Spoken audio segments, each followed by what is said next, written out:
Jon Snow was always Azor Ahai reborn, the prince that was promised. From the earliest days of his life, his path reflected the prophecy, even if no one around him could see it. He was raised at Winterfell as the son of Eddard Stark, but he was set apart by the name Snow. That name marked him as an outsider, someone who did not belong fully in the Stark family. Yet beneath that name was another truth. His blood carried the fire of the Targaryens and the cold of the Starks.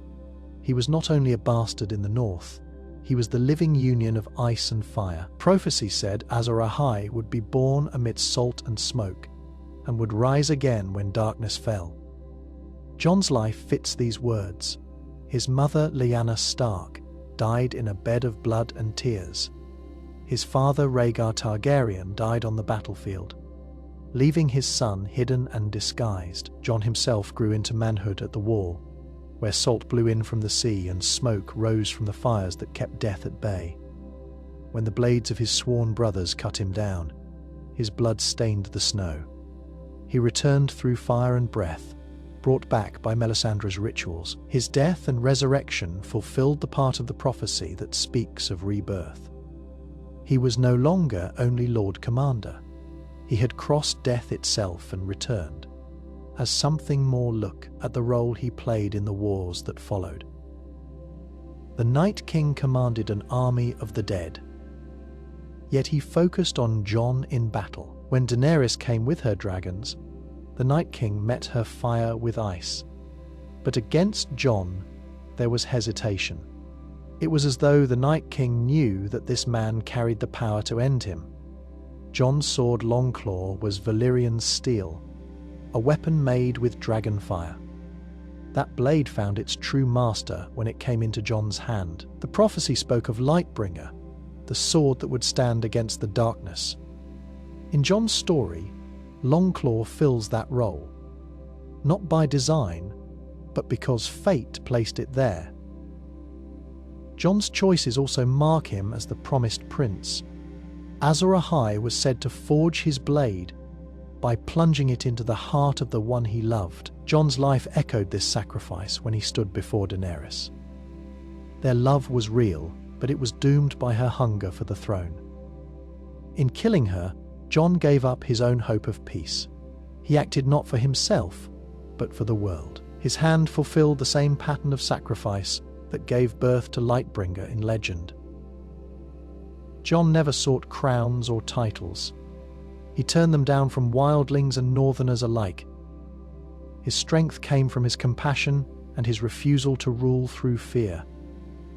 Prophecy did not ask for a king. It asked for a savior. Jon Snow walked that path, carrying both wolf and dragon, both ice and fire. And in doing so, he lived as Azor Ahai reborn, the prince that was promised. Ghost is more than a direwolf. He is Jon's spiritual guide. From the moment they found each other in the woods outside Winterfell, Ghost stood apart from the other wolves. He was the runt of the litter, pale and silent, born different from his brothers and sisters. Jon was the bastard son, raised apart from his siblings, marked as different by the name Snow. The bond between them was not chance. It was a reflection of Jon's life. Ghost was not only his companion but his mirror, showing Jon who he was and who he was meant to be. When Jon dreamed through Ghost's eyes, he saw the world with a clarity that cut deeper than his waking life. These visions were not only animal instincts but lessons. Ghost lived by the truth of survival, without pride or ambition, and that truth passed into Jon. Ghost never needed words. His silence taught Jon that strength is not loud. In times of doubt, Jon often found Ghost watching, eyes burning red in the dark. The wolf's gaze reminded him of his duty, grounding him when the weight of command pressed hard. Consider Jon's death at Castle Black. When the daggers pierced his body, Ghost howled in grief. Some believe Jon's spirit slipped into Ghost in those final moments, his soul clinging to the wolf's life until Melisandre brought him back. Ghost became a bridge, holding Jon between death and life. Without Ghost, Jon might have remained beyond the wall forever, his soul lost in the dark. Their bond was more than loyalty. It was survival itself. Ghost carried Jon through the Vale, proving that he was more than a pet. He was a guide between worlds. There are moments when Ghost's role is more symbolic than direct. When Jon chooses compassion over cruelty, Ghost is often present. During the march to Hardhome, Ghost's steady presence reminded Jon of his responsibility to lead without hatred. The direwolf's nature stood in contrast to the men around Jon who sought revenge or control. Ghost did not judge, did not plot, did not betray.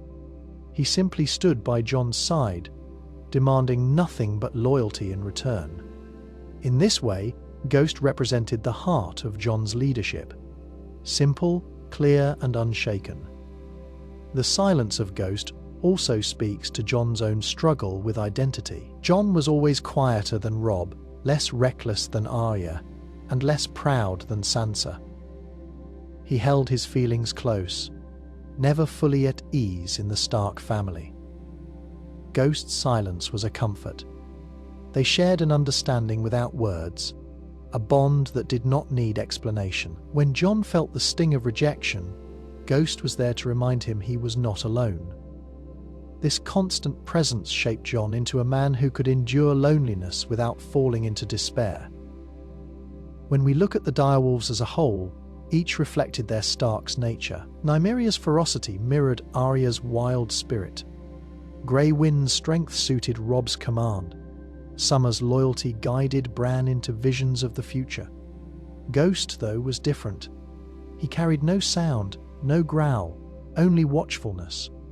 That quiet nature pointed Jon toward the path he would walk, not as a lord in Winterfell, not as a king on a throne, but as a man whose strength lay in being between worlds, alive and dead, ice and fire, wolf and dragon. Ghost's white fur and red eyes symbolized the very prophecy Jon would come to embody. White as snow, eyes like flame. In Ghost, Jon saw both sides of his heritage made flesh. Stark silence, Targaryen fire.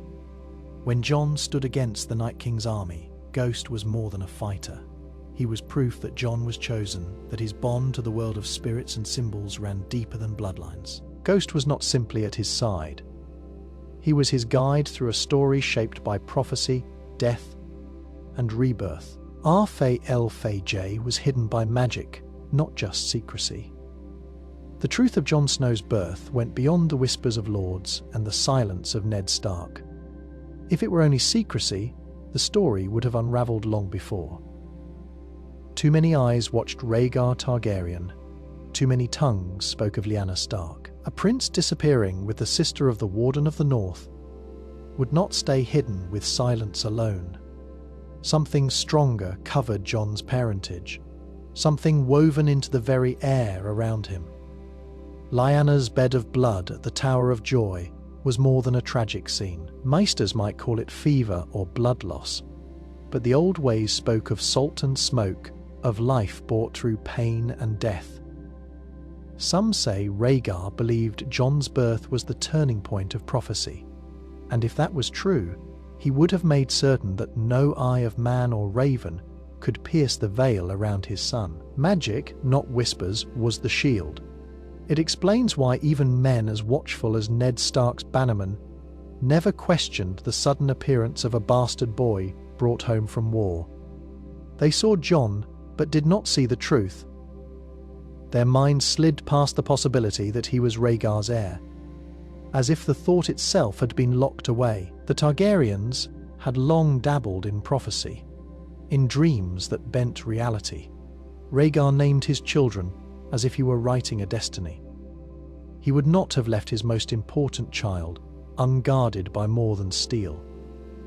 Old powers lingered in Westeros, in weirwoods and in the blood of dragonlords. The Tower of Joy may have been more than stone and mortar. Its very walls may have been bound with spells to shield the child born within. When Ned entered, he carried not only his sister's last words, but also the weight of something sacred. something bound by forces he would never speak of. Think of Jon's own life. Shadows of magic always clung to him. His direwolf ghost was different from the others, white and silent, with eyes like fire. His dreams often crossed into visions, glimpses of futures and places he had never walked. These signs suggest that from the start, Jon lived under more than a false name. He lived under a spell that blurred truth. Even Melisandre, who saw shadows and flames, looked to Stannis before she looked to Jon. It was as though her sight slid away from him until his death and rebirth forced the veil to break. Magic does not always appear with fire and thunder. Sometimes it hides in plain sight, soft and unnoticed. Jon's very existence was proof of this. RFJ was not simply a secret kept by Ned Stark's silence. It was a truth wrapped in a cloak of power, meant to stay hidden until the world was ready for Azor Ahai to rise again. Jon's resurrection changed his soul forever. He is half of this world, half beyond.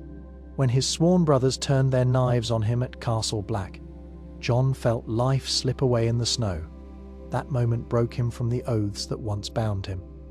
Death is final for most men, but for Jon it became a door that opened both ways. When Melisandre called him back through fire and prayer, the man who rose was not the same as the one who had fallen. His breath returned, his heart beat again. But part of him had crossed into the unknown and never came back. From that day forward, Jon carried the weight of both realms. His scars told the story of a body that had been cut apart, and his eyes held the silence of one who had seen beyond life. He could no longer claim the same ties to his brothers in black. His vows had ended with his last heartbeat, and the world felt different to him. The food was duller, the air colder, and the day sharper. He had walked past the wall of existence, and that left a mark no one could see, but everyone could feel. Ghost's presence became even more important after Jon returned. Many believed Jon's soul lingered in Ghost during the hours when his body lay lifeless. The wolf was restless, pacing, as if he carried a second heart inside him. When Jon breathed again, Ghost calmed, but the bond between them was deeper than before. It was not only man and beast, it was life bound to death, each reflecting the other. Jon's spirit seemed split, one half in his own skin, the other always hovering close to the silence of the grave. This change showed itself in his choices. He no longer sought to cling to life as he once had. He faced the Night King's army, not with fear, but with a kind of acceptance, as though he had already paid the price that others still dreaded. Death had no mystery for him. He had felt its stillness, and that gave him a strength that no sword could teach. His men saw it in his eyes. They followed not just a commander, but a man who had gone where none of them wished to go and returned carrying truth. Imagine what it means to live half beyond. Every night brought him closer to dreams that were not dreams at all. His visions of snow, crypts, and cold corridors seemed more vivid, more real. He was a living bridge, tied to the Greenseer world of shadows and the mortal world of flesh. When he looked at the wall, he did not only see stone and ice. He felt the fading of its ancient spells, as though his death had weakened the magic that once sealed it. Jon's resurrection made him more than a man. It left him standing between life and death, never fully in one world or the other. That balance shaped everything that followed, guiding him toward a fate, written not only in prophecy, but in the wound of his own soul. The Night King feared Jon more than Daenerys. Dragons brought fire and destruction, but Jon carried something older, something the Night King could not defeat with ice alone. When Daenerys rode her dragons into battle, the Night King met them head-on. He hurled his spear through the sky and struck one from the air. He did not hesitate to challenge fire with ice. Against Jon, though, there was caution. Time and again their eyes met across the battlefield, and the Night King chose to retreat rather than strike. That hesitation was not weakness, it was recognition.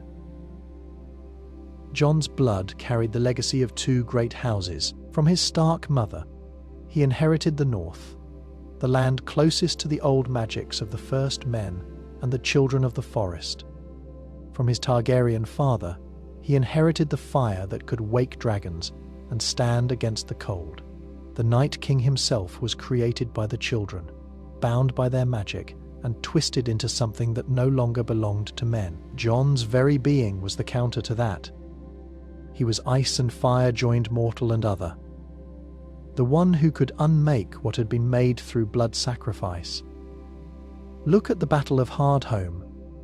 The Night King stood on the cliffs as his army tore through the wildlings. He could have sent his whites to tear Jon apart. But instead, he waited and watched. Jon's duel with the White Walker was the first moment anyone saw Valyrian steel shatter the weapons of the dead. When Longclaw cut through that icy blade, the Night King learned that Jon was different. He was not another man with fire at his back. He was a warrior who could kill death itself. From that moment on, Jon became the true threat. Even when Daenerys brought her dragons north, the Night King never looked at her with the same weight. She was a conqueror. She wanted thrones and crowns. Her fire could burn armies, but it could not touch the deeper magic that bound him. Jon stood as the opposite. He had already crossed into death and returned. He carried scars that marked him as half beyond. The Night King knew that such a man could undo him in a way no dragon ever would. At Winterfell, their paths nearly converged again. The Night King raised the dead around Jon. Instead of meeting him blade to blade, he created walls of corpses to hold him back, delaying the clash. It was fear disguised as control. The Night King avoided Jon because facing him meant risking the truth of prophecy. He could strike down Daenerys' beasts, but Jon was the one who carried the balance of ice and fire within his own veins. The Night King understood that Jon Snow was not only a man but the answer to his existence. That was why he feared him more than Daenerys. Even as dragons raged above and armies burned below, Jon secretly wields fire inside, though born of ice. His life began in the cold of the north, marked by the name Snow, a constant reminder of his place as a Stark bastard. He grew among stone walls and winter winds, shaped by the silence of Winterfell and the harsh rules of the Night's Watch. Every part of him seemed to belong to ice. He led men in black cloaks, he guarded the wall. He lived where storms never ended, yet beneath that surface was another truth. His blood carried fire, hidden deep, waiting to be revealed. This fire was not only the legacy of Rhaegar Targaryen, though it flowed in his veins. It was something that showed itself through his choices. Fire is more than flame. It is passion, courage, and the will to keep moving when the night closes in. Jon's fire burned in the way he treated his enemies. When the wildlings crossed south, most of the Watch wanted to cut them down. Jon chose to save them. He saw their children as worth the same protection as the children of the North. That act of compassion was fire, burning away the old hatreds that kept men divided. The fire also appeared in moments of battle. At Hardhome, when the White Walkers brought their dead against the living, Jon's rage flared as he fought. He wielded Longclaw with more than skill. His strength came from something deeper. When steel met ice and shattered it, the fire in him answered the cold. He had been raised as a Stark, taught the endurance of winter. But in the heat of combat, he revealed the Targaryen spark that lived within.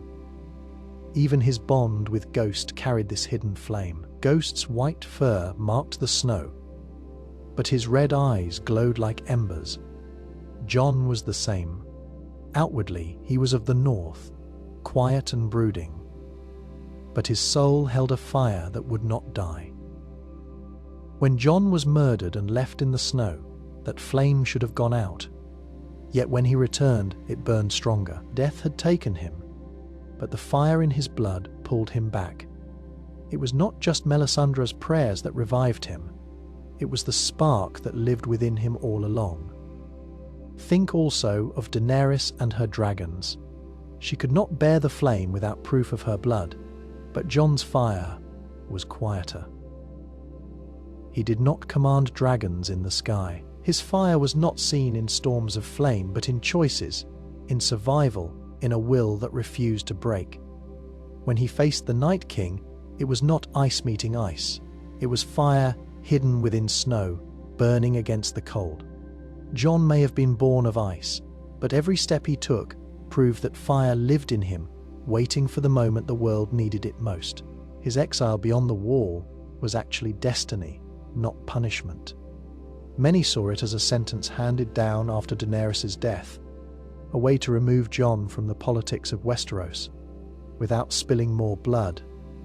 To the lords and ladies who chose it, it was a compromise. They sent the man who had killed a queen into silence, back to the edges of the world where he had begun. But what they thought was punishment was in truth the path that had always awaited him. Jon was never meant for thrones or courts. His story pointed north from the beginning. Jon's life had always been tied to the wall. As a boy, he looked at the men of the Night's Watch when he joined, he did so with the belief that it was his true calling. He led there, bled there, and even died there. Yet his oath ended when he fell to the knives of his own brothers. When he returned from death, he was free of those vows. He had no reason to remain bound to the Watch except for the duties he chose himself. That freedom was not given by lords, it was given by fate.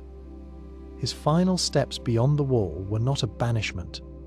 They were a return to where his destiny lived. The free folk understood this better than any council in King's Landing. They had followed Jon because he was one of them in spirit. He treated them not as enemies but as people. He shared their hardships and fought by their side. When he rode north with them after his exile, it was not as their jailer, it was as their leader. He walked with them into the snow because he belonged with them, carrying no crown, no sigil, only the respect they freely gave him. The wall had fallen, and with it the old divisions. The north beyond the wall was not a place of punishment. It was a place of beginning. Think of the stories of the last hero. Legends say he walked into the cold when the world was at its darkest, seeking aid from the children of the forest. Jon's path mirrors that tale.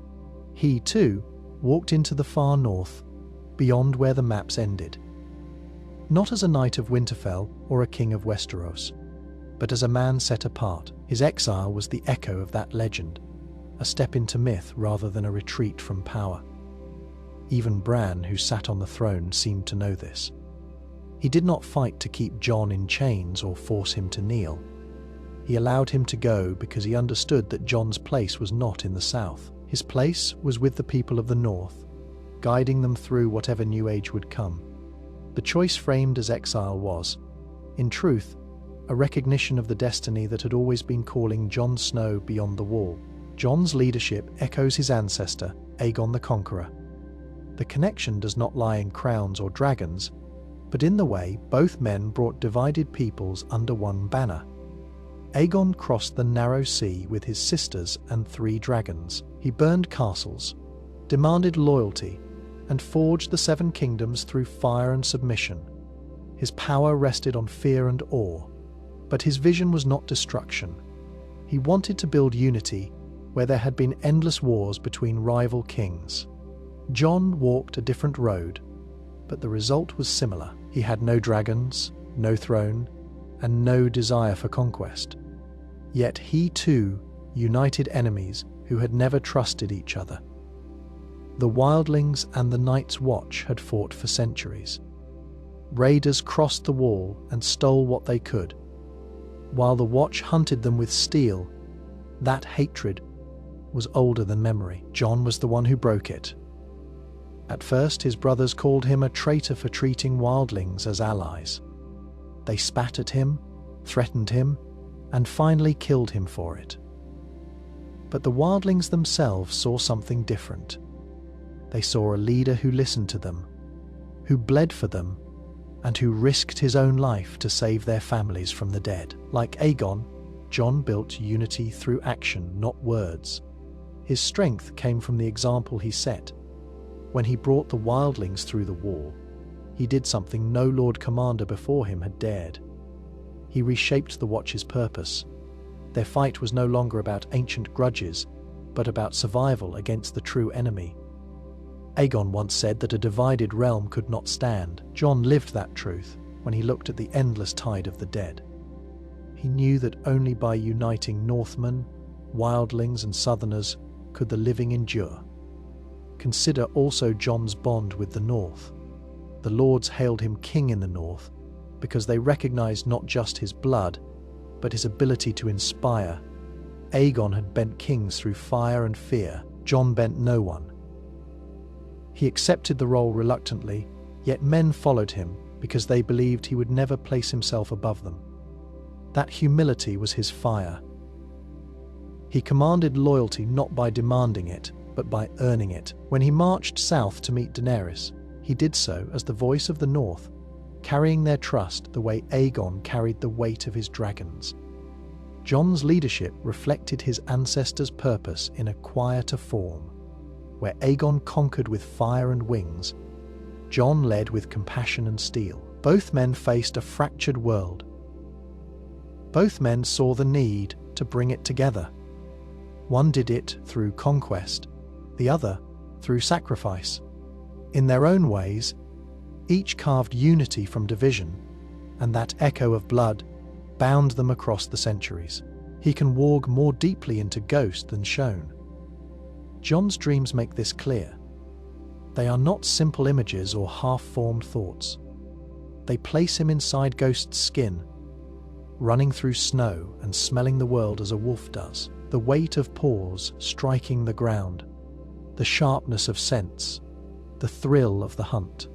These are not the fancies of sleep. They are memories carried from one mind into another.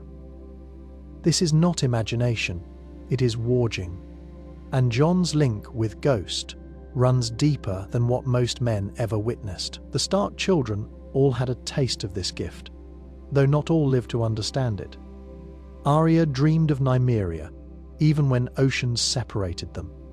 Bran grew into a greenseer, able to slip his mind into summer and then into ravens.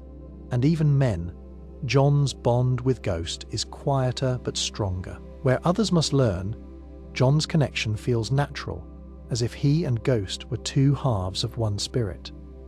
Ghost's silence mirrors Jon's own nature, and that stillness allows the bond to flow more freely. When Jon dies at Castle Black, many believe his soul retreats into Ghost. The wolf becomes restless, pacing, unwilling to leave the body of his master. It is as though Jon himself lingers there, waiting to return. This bond shows that Jon could go further than what was ever revealed on the page or screen. If he can see through Ghost's eyes, he can also act through him. Imagine Jon deep in Ghost's skin during battle. He would not just watch through the wolf, but fight as him, striking with teeth, while his body lies elsewhere. This kind of dual presence would make Jon more dangerous than any swordsman. The wolf's senses and strength, combined with Jon's will, would make him a weapon no enemy could predict. Warging also changes the bond between man and beast.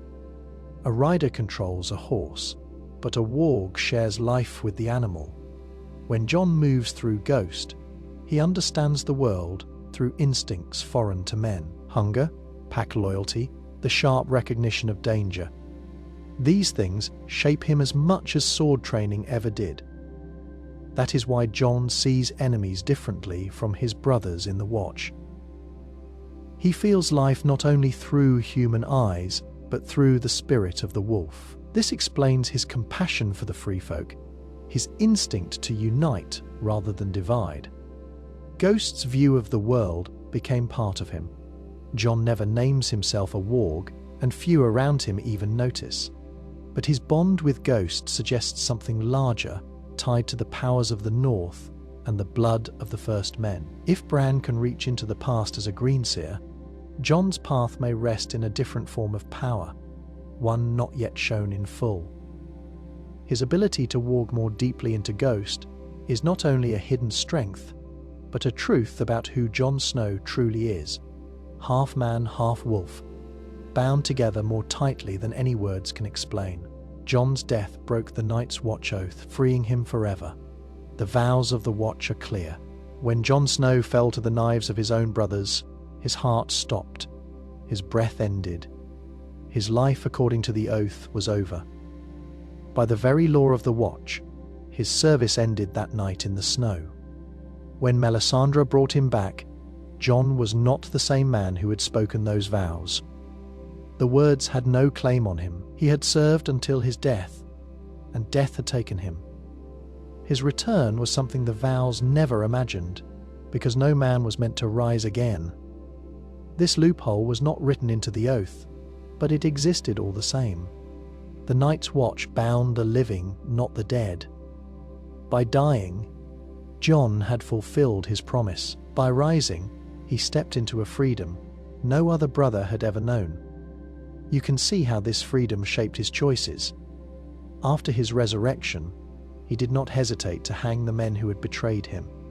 He ended his command without question, removed his cloak, and walked away. He did not seek permission. He did not wait for another council to decide his fate. He knew the truth. His watch had ended. His brothers could not bind him again because the oath was already complete.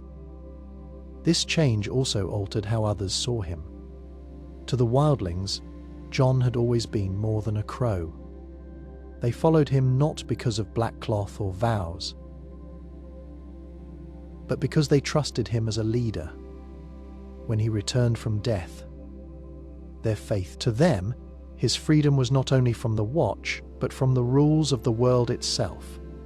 They called him true, born in spirit, because only a man no longer tied to old chains could lead them into a future beyond the wall. Consider the impact on prophecy as well. Azor Ahai was said to be reborn to fight the darkness. Jon's resurrection freed him from all mortal duties that might have tied him down. If he had remained Lord Commander, he would have been bound to the wall until the end of his days. Instead, death broke that tie and set him on the path of destiny. The Watch had claimed his life. Death gave it back. Jon's oath ended in blood on the snow, and what rose after was not a crow in service, but a man unchained. His death was not only a wound, it was the final act that severed his bond to the Watch forever, leaving him free to walk the path prophecy demanded. His love for Daenerys was foretold in ancient Targaryen prophecy. The Dragonlords were dreamers as well as conquerors, and many of their choices came from visions of what was to come. Rhaegar Targaryen believed deeply in prophecy. He read scrolls, searched the stars, and lived as if every step brought him closer to a destiny written long before his birth. He believed the prince that was promised would come from his line. He named one son Aegon, because he thought that name would fulfill the role. Yet the truth was hidden in Jon. The child of both ice and fire, the prophecy did not end with his birth. It stretched forward into his life, even into the bond he would form with Daenerys. The Targaryens believed that the blood of the dragon had to remain united to keep its strength. Generations of them married brother to sister, cousin to cousin, weaving their bloodlines tight. Rhaegar himself was shaped by that thinking. He sought Lyanna Stark not only for love, but because her blood, tied to the north, could bind fire and ice. Their union gave the world Jon Snow, that was Jon and Daenerys, though neither of them knew it when they met. Their bond grew not from politics, but from trust. When Jon came south to meet her, he refused to kneel at first. He was not swayed by her titles. She demanded he call her queen. but he placed the survival of his people above all thrones. That honesty drew her closer to him than flattery ever could. In time, they came to share more than alliances. They shared belief in each other. For Daenerys, who had lived her life surrounded by betrayal, Jon's loyalty was fire she had never known. For Jon, who had carried loneliness all his life, her presence was warmth. This was no simple romance. It was prophecy unfolding. Think of the image of ice and fire. Daenerys rode dragons. Fire made flesh. Jon carried the north in his blood, winter in his very name together. They embodied the balance spoken of in Targaryen dreams. Their love was not only personal but symbolic, a union meant to echo through history.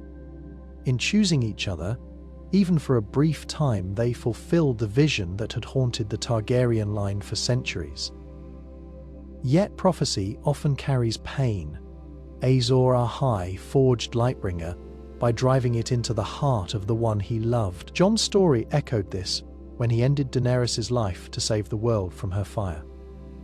Their love was foretold, but it was never meant to last in peace.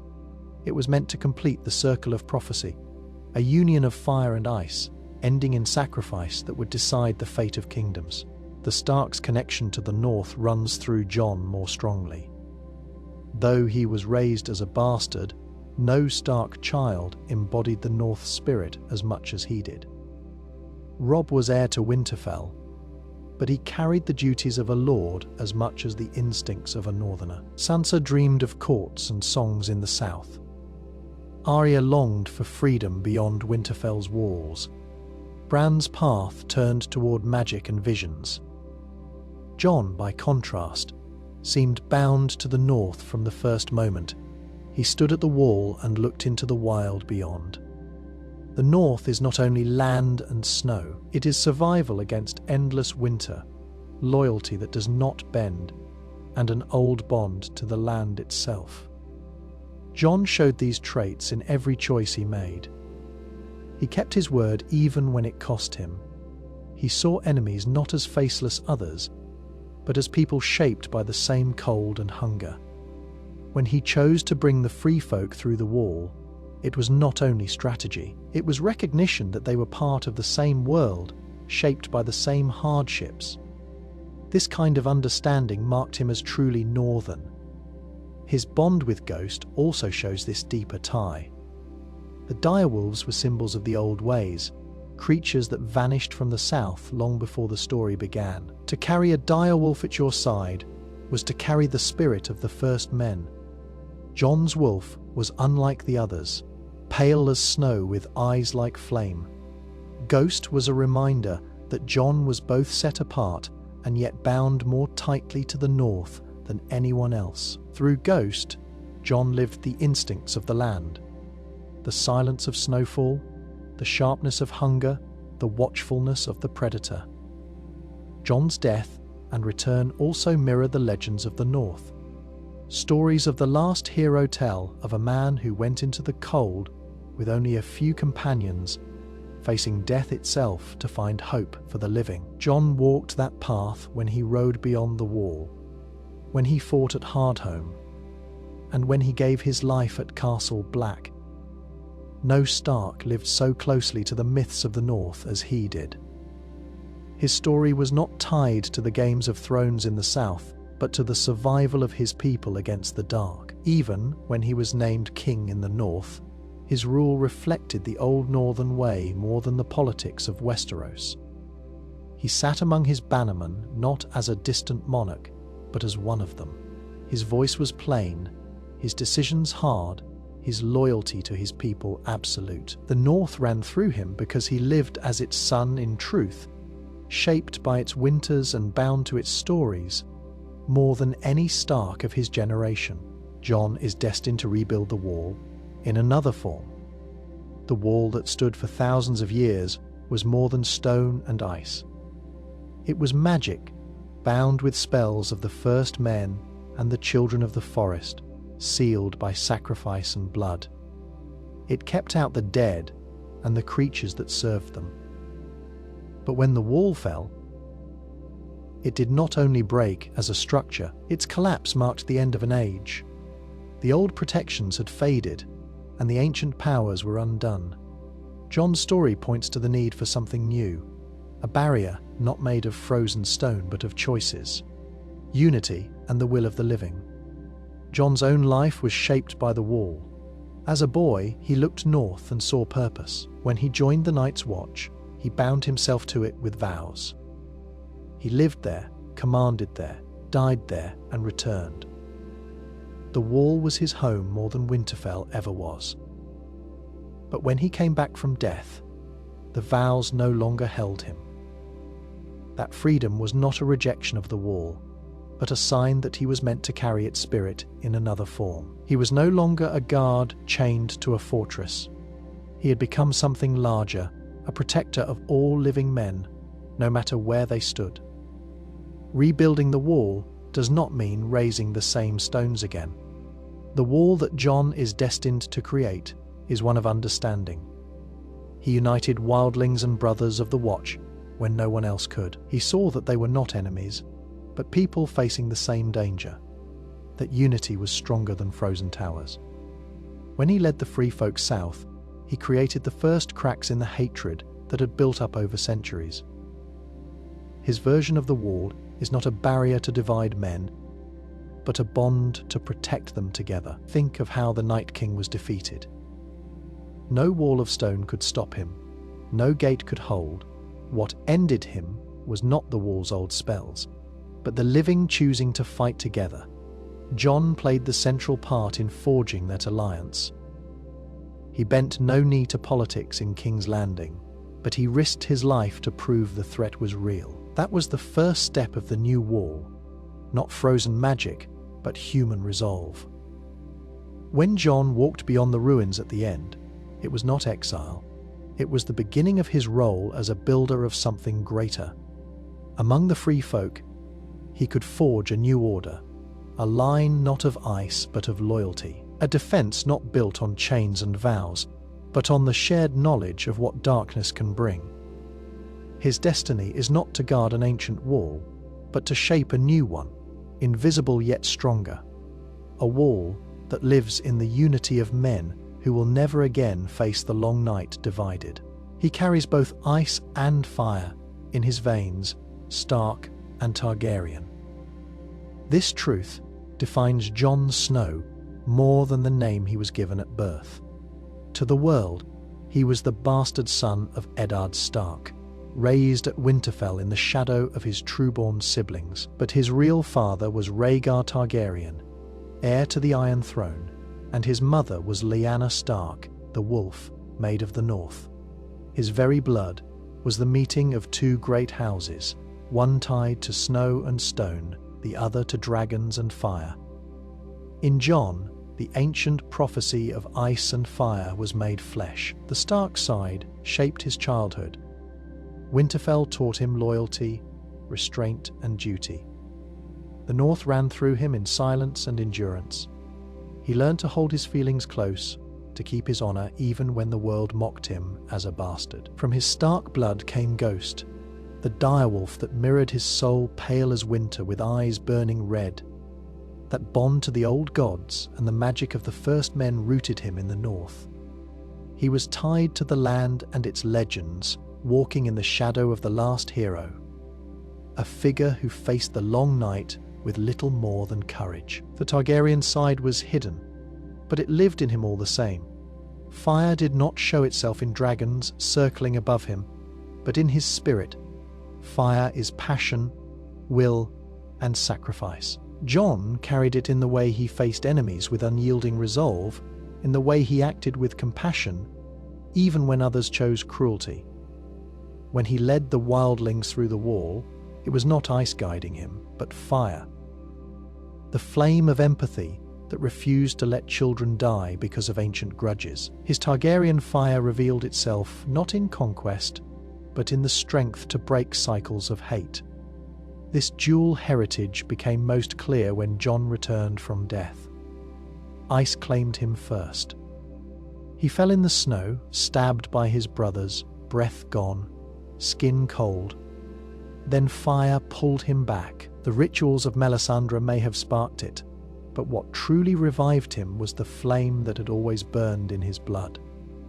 He rose half in this world and half beyond, a man whose veins carried both the chill of winter and the heat of dragonfire. Even his relationships show this balance. His bond with the Starks of Winterfell remained unshaken, even when the truth of his birth threatened to place him above them. At the same time, his love for Daenerys Targaryen tied him to fire and prophecy. Their union brought the blood of dragons together again, but his loyalty to the North reminded him of who he was raised to be. In battle, the blend of ice and fire made him unique. No one else could wield Longclaw with such meaning. Valyrian steel itself was born of dragonfire, yet it was carried by a Stark son at the edge of the world. When Jon struck down White Walkers, it was both halves of his blood acting as one. Ice gave him endurance, fire gave him force. He was the living embodiment of the song his bloodline promised, carrying both elements in balance within his veins. Melisandre always knew Jon was the true savior, not Stannis. At first, she placed her faith in Stannis Baratheon, believing he was Azor Ahai reborn. He had the look of a king, the sword in hand, and the ambition to claim the Iron Throne. To Melisandre, who saw visions in fire, but not always with clarity, these signs seemed enough. Yet doubt followed her. She prayed, she burned sacrifices, and she searched her flames for certainty. Each time she thought she saw Stannis, the image slipped. What she truly saw was Jon, though she did not yet understand it. When she arrived at the wall, her fire burned brighter there. In the coldest place in Westeros, she felt the pull of prophecy. She had thought the hero would be crowned in the south, but the darkness was rising in the north. The wall was where the real war would begin, and Jon Snow stood at its center. Melisandre tried to shape Stannis into the figure she believed he should be. She gave him the sword Lightbringer, glowing with fire, but even she admitted that the weapon was a trick, a show of flames, not true magic. The fire did not answer Stannis, but she ignored it, clinging to her first vision. Her uncertainty showed in her behavior with Jon. She watched him closely, speaking words that suggested more than simple interest. When she told him that he had a part to play in the Great War, she revealed her instinct that he was more than a common man of the Watch. Her desire for him was not only physical. It came from her sense that his blood carried power. She offered herself to him as if she could bind him to prophecy. But Jon turned her away. That refusal did not lessen his importance. If anything, it marked him more strongly. Jon did not seek fire or glory. He sought duty, and that was what set him apart. When Jon fell to the knives of his brothers, Melisandre's faith in Stannis was already broken. Stannis had failed at Winterfell, his army destroyed, his claim reduced to ashes. The sword she had called Lightbringer was nothing but steel. She had chosen wrong. It was in that moment of despair that she looked again at Jon Snow. The flames had always pointed to him, but she had been blind to it. She performed the ritual to bring him back, not out of certainty, but out of a last chance at hope. When Jon opened his eyes, she finally understood. The power of prophecy had never rested in Stannis. It had always rested in Jon from that day. She followed him not as a lord, but as the promised one. Her voice lost the sharp certainty it once held, and she spoke with humility when she admitted her visions had been clouded. She knew at last that Jon was the savior her flames had whispered about, the one meant to face the long night. His refusal of power was the very reason he deserved it most. From the beginning, Jon Snow never sought titles or crowns. He did not dream of ruling Winterfell as Robb did, nor did he hunger for songs and recognition. Even when others offered him leadership, he hesitated. He stepped forward only when duty demanded it. That reluctance separated him from those who craved power. because the man most suited to rule is often the one who never asked for it. At the Wall, Jon's rise to Lord Commander was not ambition. He was chosen by his brothers because they trusted him to lead with fairness. He did not campaign for their votes, nor did he strike bargains. He simply acted as he always had, honest, steady, and loyal to the Watch. When the wildlings looked to him, it was the same story. He did not ask to be their king. He gave them the chance to live, and they chose him because he had earned their respect. His leadership was never claimed by force. It was given to him because others saw what he carried inside. When the Northern Lords raised their banners after the Battle of the Bastards, they named him King in the North. Again, Jon did not stand before them and call for it. He stood silent until their voices rose together. That silence spoke more than any speech could. The North remembered the Starks, but they also remembered sacrifice, and Jon had given more than anyone else. His refusal to chase power only made him the one they trusted to hold it. He wore the crown because they placed it on him, not because he took it for himself. The clearest example came when Daenerys asked him to bend the knee. Jon resisted at first, not out of pride, but because his duty was to his people. He bent only when he believed it was the only way to save the living. He risked his crown for the sake of survival. That choice revealed a truth about him. To Jon, power was never the goal. Protection was. Where others saw thrones, he saw lives. That focus set him apart from every ruler around him. Even at the end, when the Iron Throne lay within his reach, Jon turned away. He could have ruled as the heir of Rhaegar Targaryen and Lyanna Stark. Yet he refused.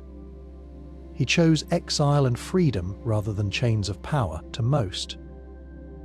That seemed weakness. In truth, it was strength. The man who will not seize power is the one who proves he can be trusted with it. Jon's refusal was not surrender. It was proof that he was the leader Westeros needed, even if it could not keep him. Jon's bloodline connects him to dragons as well as direwolves.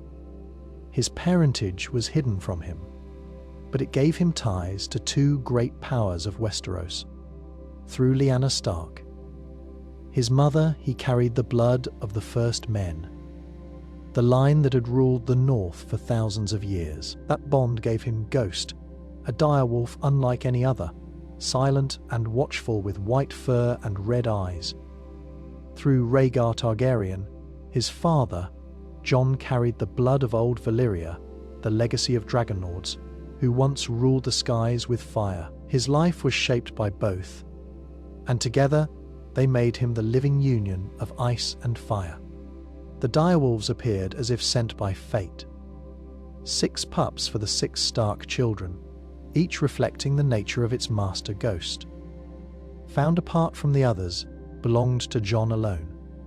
He was different, smaller, stranger, yet stronger in ways that were not seen at first. Ghost's bond to Jon was more than loyalty. It was spiritual. They shared dreams and instincts. Jon's northern blood made him a warg, able to slip into Ghost's mind in a way most men would never understand. The direwolf was a sign of his Stark heritage, proof of his tie to the North and to the old gods who watched from the weirwoods. But dragons lived in Jon as well. That bond revealed itself slowly. When he approached Rhaegal and Drogon, the beasts did not tear him apart. They accepted him, as they would only accept one who carried Targaryen blood. Daenerys, their mother, sensed this before Jon himself knew the truth. Dragons were not meant for strangers, they were meant for kin. The fire in Jon's blood answered theirs, and the old connection between dragon and rider stirred again. He did not seek to master them, yet they allowed. That was not chance, it was inheritance. These two bonds, wolf and dragon, defined Jon's nature. The direwolf tied him to the land, to loyalty and to endurance. The dragon tied him to fire, to passion, and to prophecy. Together, they made him something more than either house alone. When he faced the White Walkers, he fought with Longclaw, a sword of Valyrian steel forged in dragonfire, but carried by a Stark hand. That weapon was a reflection of his bloodline. Dragon and wolf joined steel born of flame wielded in the snow. Jon's choices also showed this balance. From the wolf came his loyalty to the north and his sense of duty. From the dragon came his fire, his willingness to defy tradition and protect lives, even at great cost. When he united the wildlings with the Watch, it was wolf and dragon working together. The patience of the north and the vision of Valyria. No other man carried both legacies. In Jon, the blood of dire wolves and dragons lived side by side, giving him the strength to walk a path no one else could.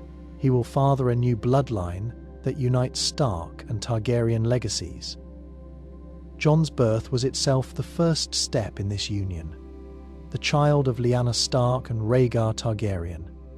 His life proved that he was the embodiment of two ancient houses that once stood on opposite sides of history. The North and Valyria, wolves and dragons, winter and fire. All of it came together in him. Yet his story does not end with his own existence. His fate points to the creation of a new line that will carry both legacies forward. The Stark blood in Jon gave him his loyalty, his sense of honor, and his connection to the land. He carried the spirit of Winterfell, even when he was told he had no claim to it. His wolf, Ghost, bound him to the old magic of the First Men, a reminder that he was of the North as much as any true-born Stark. His life at the Wall, his choices to protect rather than destroy, and his ability to see past ancient grudges all came from that northern blood. The Targaryen blood in Jon carried a different fire. It was hidden for most of his life, but it stirred in the moments that demanded passion and sacrifice. When he touched Rhaegal and Drogon without fear, it revealed his bond to the blood of the dragon. His refusal of thrones and crowns reflected the tragedy of his father, who lived and died believing prophecy mattered more than rule. That inheritance gave Jon his role in the war against the dead, where he became the living symbol of prophecy fulfilled. To unite these legacies into a new bloodline means more than marrying names. It means combining the strength of the wolf and the fire of the dragon into a house that could stand beyond the divisions of Westeros. The Stark line has always represented endurance, survival in the harshest winters. The Targaryens brought vision and fire, often destructive but always powerful. A child of Jon's would inherit both. Such a bloodline would not be chained by one identity, but would carry the balance of two worlds. Jon's exile beyond the Wall seems at first to deny this possibility. But the free folk who followed him saw him not as a prisoner, but as their leader. Among them, he would not be bound by the laws of thrones or vows. There, in the wild lands where old bloodlines mean less, he could begin again. A family raised in freedom, with ties to neither southern politics nor the rigid traditions of Winterfell, could form the start of this new house. That bloodline would still carry both wolf and dragon, but it would not be weighed down by the endless cycle of vengeance that consumed both families before. Think of what such a child would represent. Born of a man tied to ice and fire, raised among the people who defied both crown and wall, that child would be the first true heir of a new age. They would not only inherit Stark honor and Targaryen fire, but would grow as a symbol of unity, proof that history's greatest divisions could be healed in blood and flesh. Jon himself was prophecy fulfilled, but through his children, prophecy would become legacy, a living line that united wolf and dragon forever. The old gods spoke through the weirwoods to guide Jon. Their presence lingered in the north, older than castles, older than the wall itself. The faces carved into the white bark watched in silence. But silence was never emptiness. The Starks had knelt in their shadows for thousands of years, and Jon, though he carried the blood of dragon lords, was no different. His life was touched by the weirwoods in ways he did not always understand. Jon often dreamed of crypts of dark passages beneath Winterfell, and of shadows moving through snow. These were not ordinary dreams. They were echoes of the Green Seers, visions that slipped into his mind because his blood tied him to the old magic. The Starks were descendants of the first men, and their bond to the weirwoods was more than ritual. It was inheritance. When Jon walked among those trees, he walked beneath the eyes of gods who remembered every oath and every death. They whispered not in words, but in feelings, warnings, and glimpses of what was to come. The direwolf at his side was part of this bond. Ghost was not just a beast. He was a channel between Jon and the old powers of the north. His silence mirrored the silence of the weirwoods, and his red eyes reflected the sap that bled from their carved faces. When Jon warged into Ghost, even for moments in dreams, he touched that same current of magic. It was as if the old gods lent him sight through the wolf, letting him see the world with clarity no ordinary man could claim.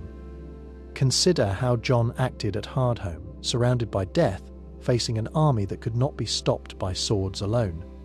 He chose to save the living, even those sworn enemies his brothers despised.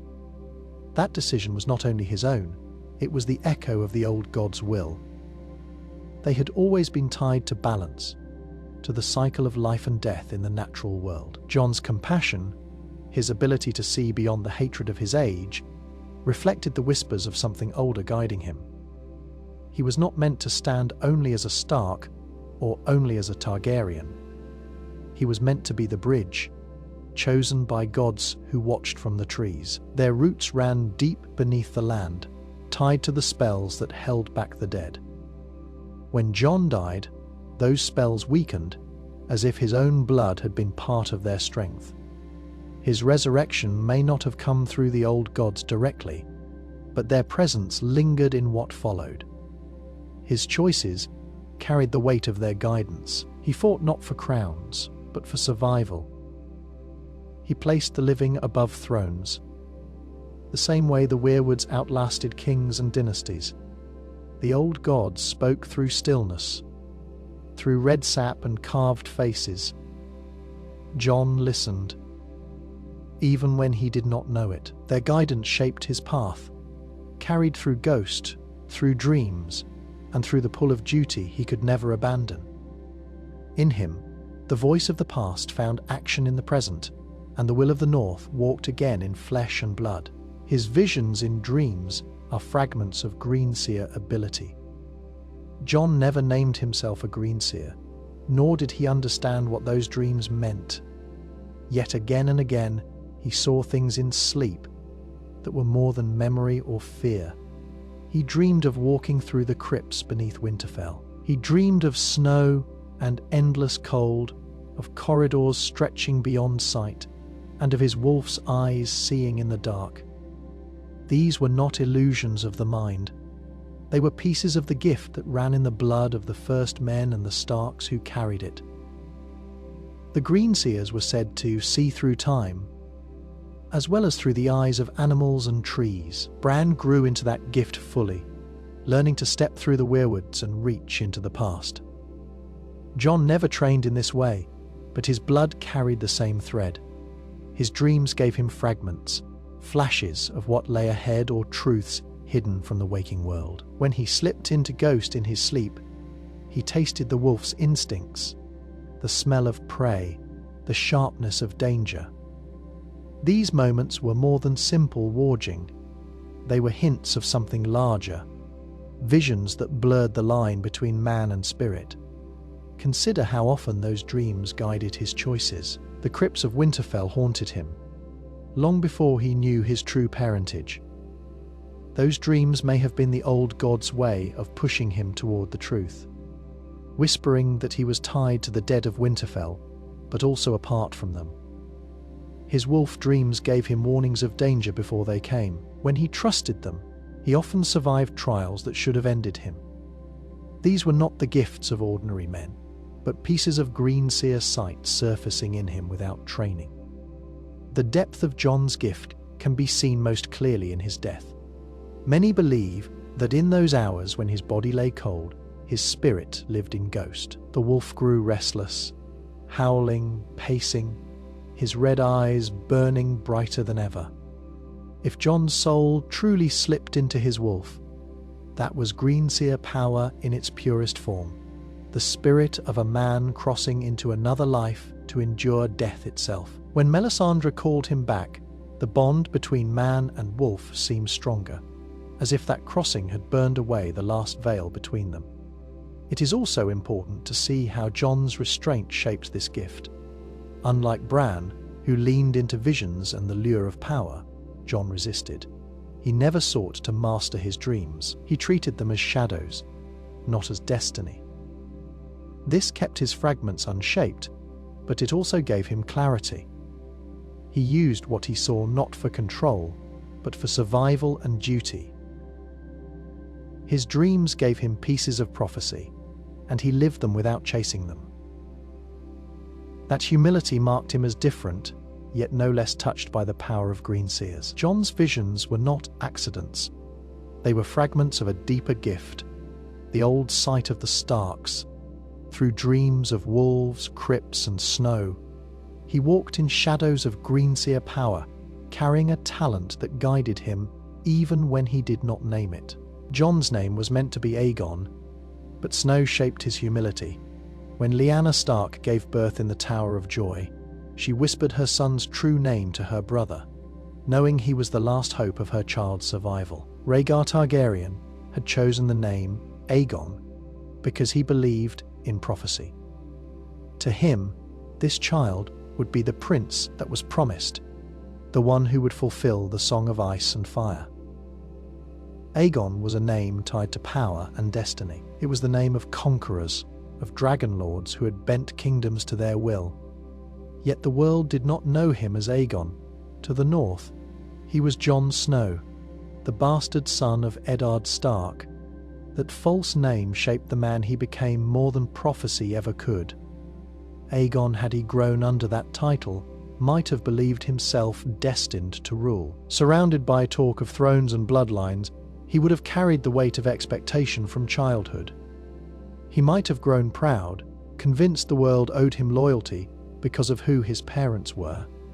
But by being Jon Snow, he carried the burden of being less. He was raised in the shadow of Robb Sansa, Arya, Bran and Rickon, knowing he was never equal in the eyes of others. He was reminded daily that he did not truly belong, that his place was at the edges of the family, never at its heart. That hardship forged humility in him. At the wall, the name Snow gave him no shield. If anything, it drew scorn. Other recruits mocked him for his pride and for the airs he carried as the son of a great lord. But Jon learned quickly that his name offered no protection from hunger, cold, or steel. He had to prove himself not as a Stark, but as a man. That lesson built his character. Every act of leadership he later showed came not from a sense of entitlement, but from the struggle to earn respect. He learned to lead through action, not through title. Even when the Lords of the North raised him up as king in the North, Jon accepted it with reluctance. The name Snow had taught him that crowns meant less than trust, and that power could vanish in a breath. He carried that humility into every decision. When Daenerys asked him to bend the knee, he did so not out of ambition, but because he believed it was necessary for the survival of his people. A man raised as Aegon might have seen only insult. Jon saw only duty. The contrast between his true name and the one he bore shows the shaping power of identity. Aegon was the name of fire and prophecy. Snow was the name of hardship, exclusion, and quiet endurance together. They defined him. His blood made him heir to dragons, but his name made him the man who never placed himself above others. Without Snow, Aegon might have been a conqueror.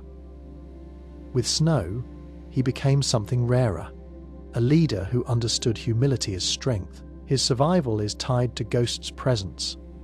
Their fates are one. From the moment Jon found the white direwolf pup, apart from the rest of the litter, Ghost's role in his life was different. Unlike the other wolves, Ghost was silent, watchful, and strange. With red eyes that seemed older than his small body, that bond was not chance. Ghost was meant for Jon, and their connection went beyond that of a man and his animal. It was spiritual, born from blood, and tied to the old powers of the North.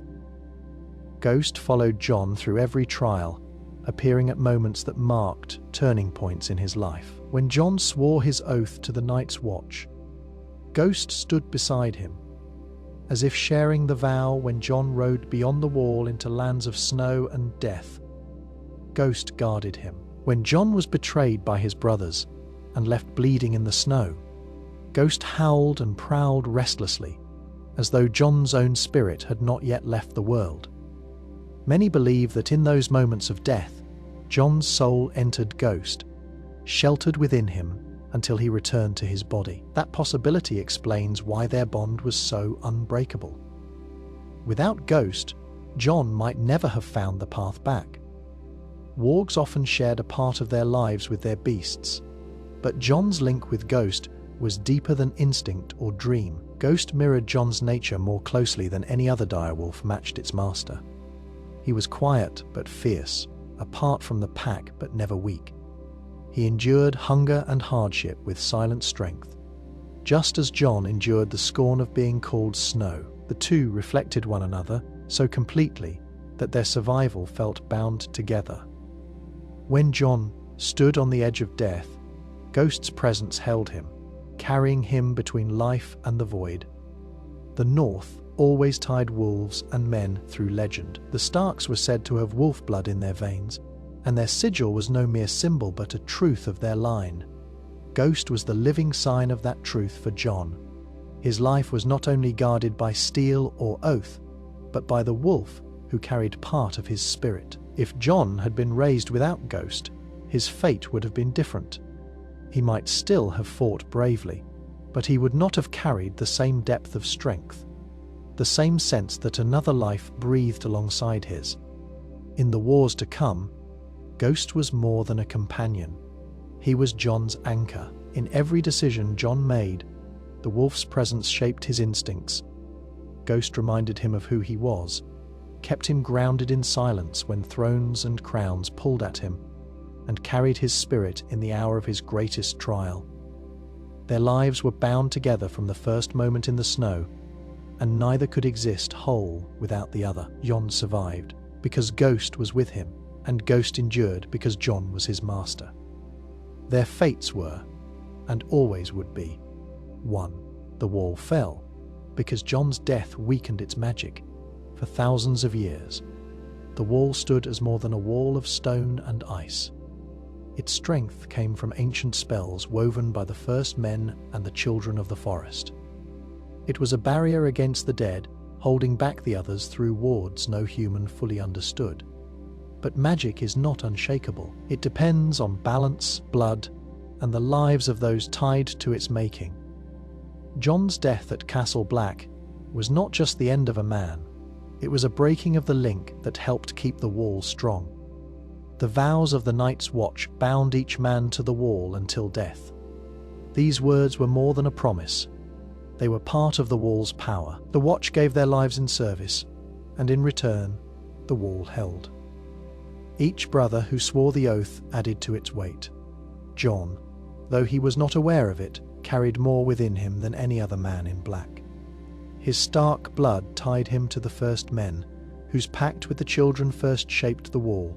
His Targaryen blood carried the fire that balanced the spells of ice. When Jon's brothers killed him, they did more than betray their Lord Commander. They broke a bond that reached back to the wall's foundation. Look at what followed. The wall had stood unshaken against storms and centuries of enemies. Yet soon after Jon's death and resurrection, it fell to the Night King. Many believed it was Dragonfire alone that destroyed it. But the truth is more complex. The wall was already weakened. The spells that should have stopped the dead from crossing faltered, because the oath that tied Jon to the wall had been broken. His life was given to it. And when that life ended, the Watch's most powerful link to the wall's magic was cut. His return through Melisandre's fire did not restore that bond. Jon was free from his vows, but the wall was left unguarded in ways deeper than stone. This explains why the Night King, who had been held back for so long, moved with such certainty once Jon returned. He knew the wall no longer carried the same strength. Its magic had faded enough that without Jon's living bond to the oath, the balance tipped. What remained of the wall was only ice and rock, not the forged barrier that had endured since the Dawn Age. Jon himself sensed this shift, even if he never named it. After his resurrection, he knew his watch had ended. He abandoned the cloak, not out of defiance, but out of truth. The wall no longer claimed him, and in losing him, it lost the strength that his blood, his vow, and his life had once given it. When it fell, it was not only the work of dragons and death, it was the final result of Jon's death at the hands of his own brothers. A breaking of magic that could never be rebuilt in ice again. His true strength lies not in combat, but in compassion. Jon Snow carried a sword as well as any man in the Watch, and he proved himself in battle more times than most men could count. He faced wildlings, White Walkers, and even Ramsay Bolton's army with steel in his hand. Yet it was not his skill in combat that defined him. What set Jon apart was his ability to see people as more than enemies, to listen when others would not, and to risk himself for the sake of those who could give him nothing in return. That compassion, often mistaken for weakness, was the very thing that gave him strength greater than any blade. When Jon looked at the wildlings, he did not see raiders or savages as the Watch had been taught for centuries. He saw families, men, women, and children trying to survive in the same harsh land. At Hardhome, when the dead closed in, Jon risked everything to save them. He did not stop to weigh their loyalty or whether they would kneel. He opened the gates to the wall and brought them through because he could not stand by and watch them die. Many of his brothers called this betrayal.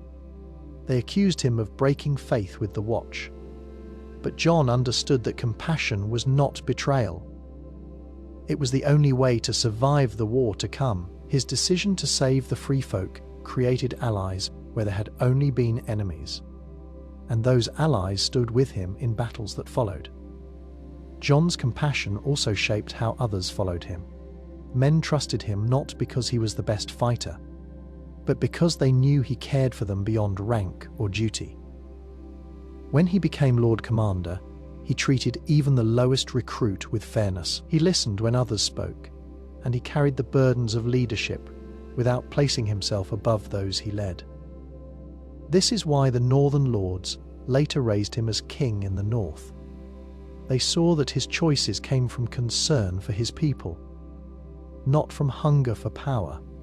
His compassion gave them faith, and that faith was stronger than fear ever could be. The moment that revealed this most clearly was his final act with Daenerys. Jon could have claimed the throne by blood and right.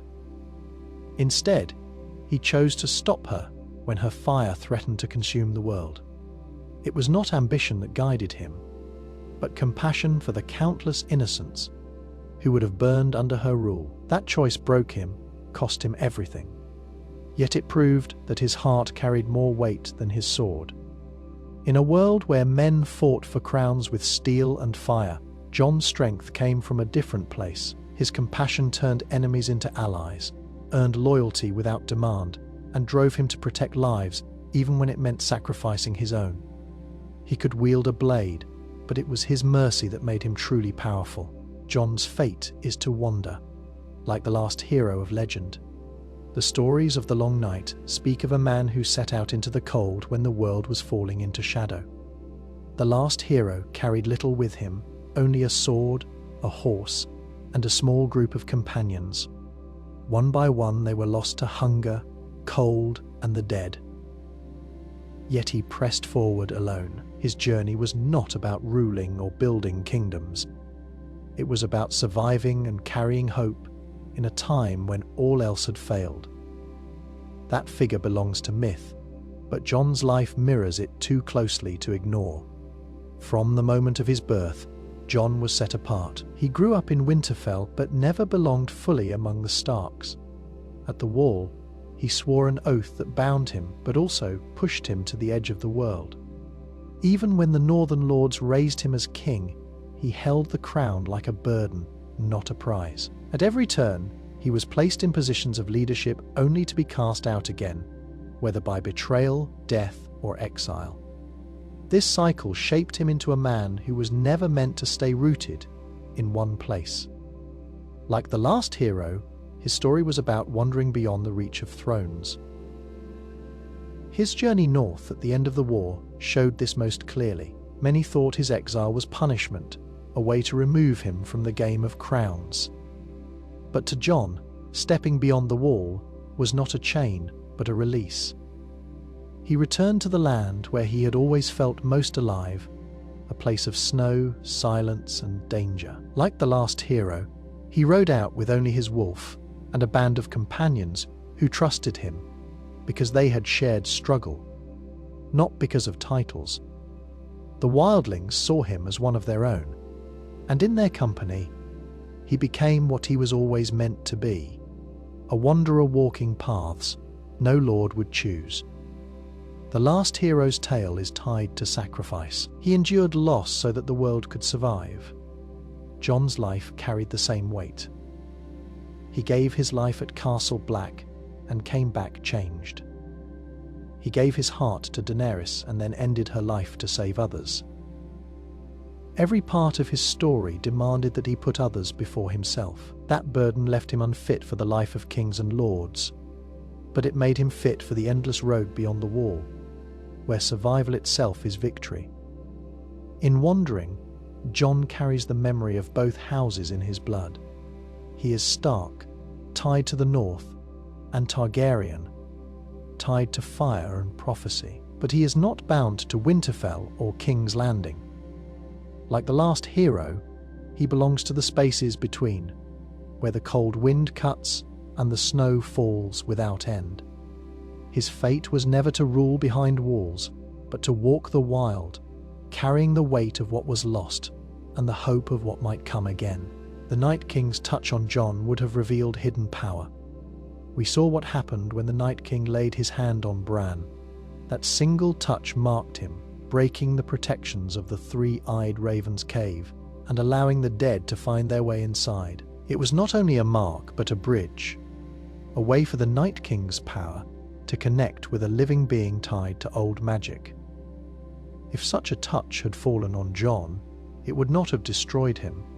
It would have awakened something inside him that was always there, buried beneath blood and destiny.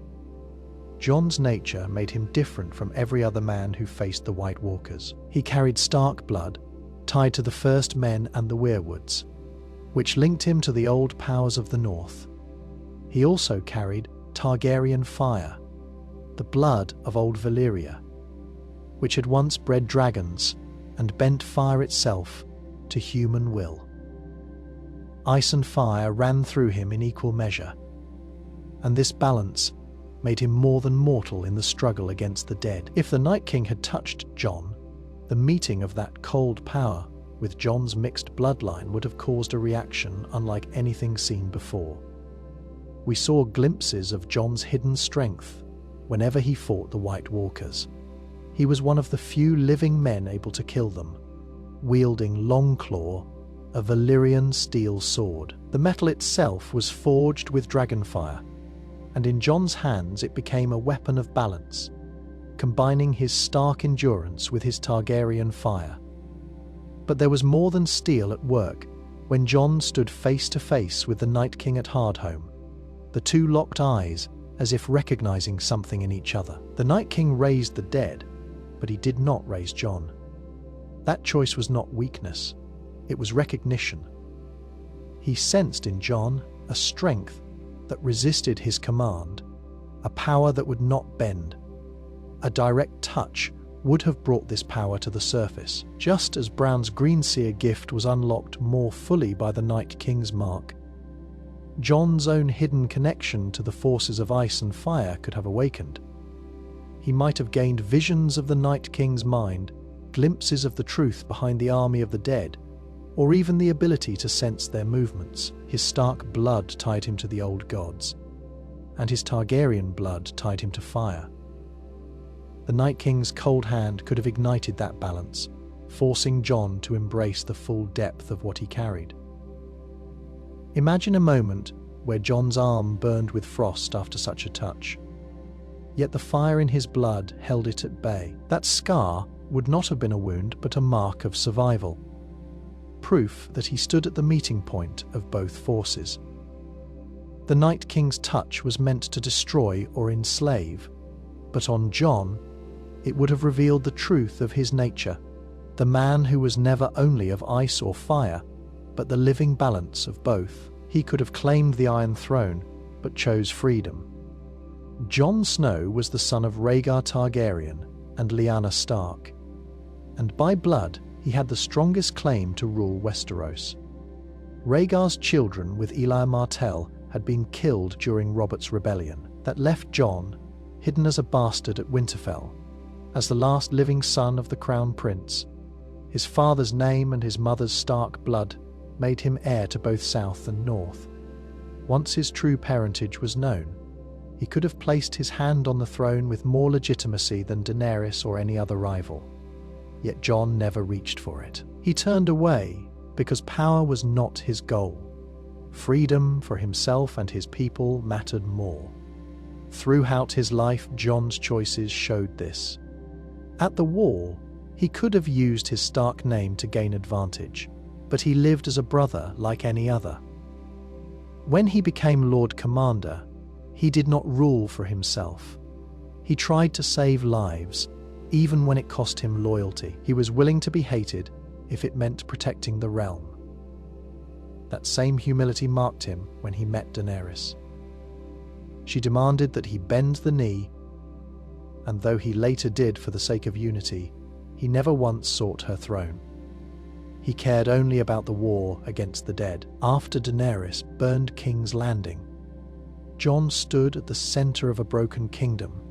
Tyrion urged him to see the truth, that the world would look to him as the one with the rightful claim. Even Daenerys' followers knew that his Targaryen blood could not be denied. Jon could have taken the throne in that moment. He had the support of the North, the respect of many in the South, and the love of those who had fought beside him. Unlike other claimants, he had both blood and character to rule. Yet he chose another path. By killing Daenerys, Jon ended any chance of taking her throne. He sacrificed his own place in history to protect the innocent from her fire. Afterward, the lords of Westeros could have raised him as king, but Jon refused. He did not argue for crowns, nor did he try to defend his right. When the council chose Bran, Jon accepted it without resistance.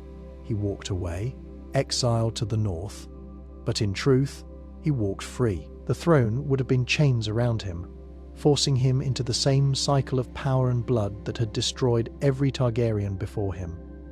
His freedom lay beyond the wall, with Ghost and the free folk.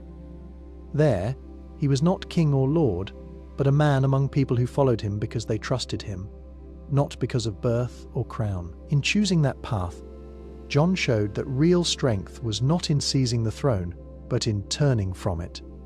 He could have ruled the Seven Kingdoms. Instead, he chose to rule himself, and that decision made him freer than any king who ever sat the Iron Throne. His scarred chest is a reminder that he belongs to both life and death. When Jon Snow fell to the knives of his brothers at Castle Black, he was struck again and again, until his lifeblood soaked the snow. Those wounds ended his life, and for a time his story seemed over. But when Melisandre called him back, he did not return untouched. The scars across his chest never faded. They marked the place where steel tore through him, but they also carried a deeper truth. They showed that Jon had crossed the boundary between the living and the dead and could never fully belong to either side again. A man who dies and returns is changed. Jon understood this the moment he rose, gasping from the table, his body broken yet alive. Others saw only the miracle, but Jon felt the weight of it. He was no longer the same man who had sworn his vows to the Night's Watch. His scars told him so each time he looked at them. They reminded him that he had fulfilled his oath through death and was now free, yet also burdened by something no one else could share. He had walked in darkness, and though he could not remember what lay beyond, the memory of absence lived in him. The scars shaped how he carried himself afterward. Men who had never believed in prophecy now looked at him as if he were chosen. The wildlings saw the proof that death had claimed him and failed, and they followed him with a loyalty beyond fear.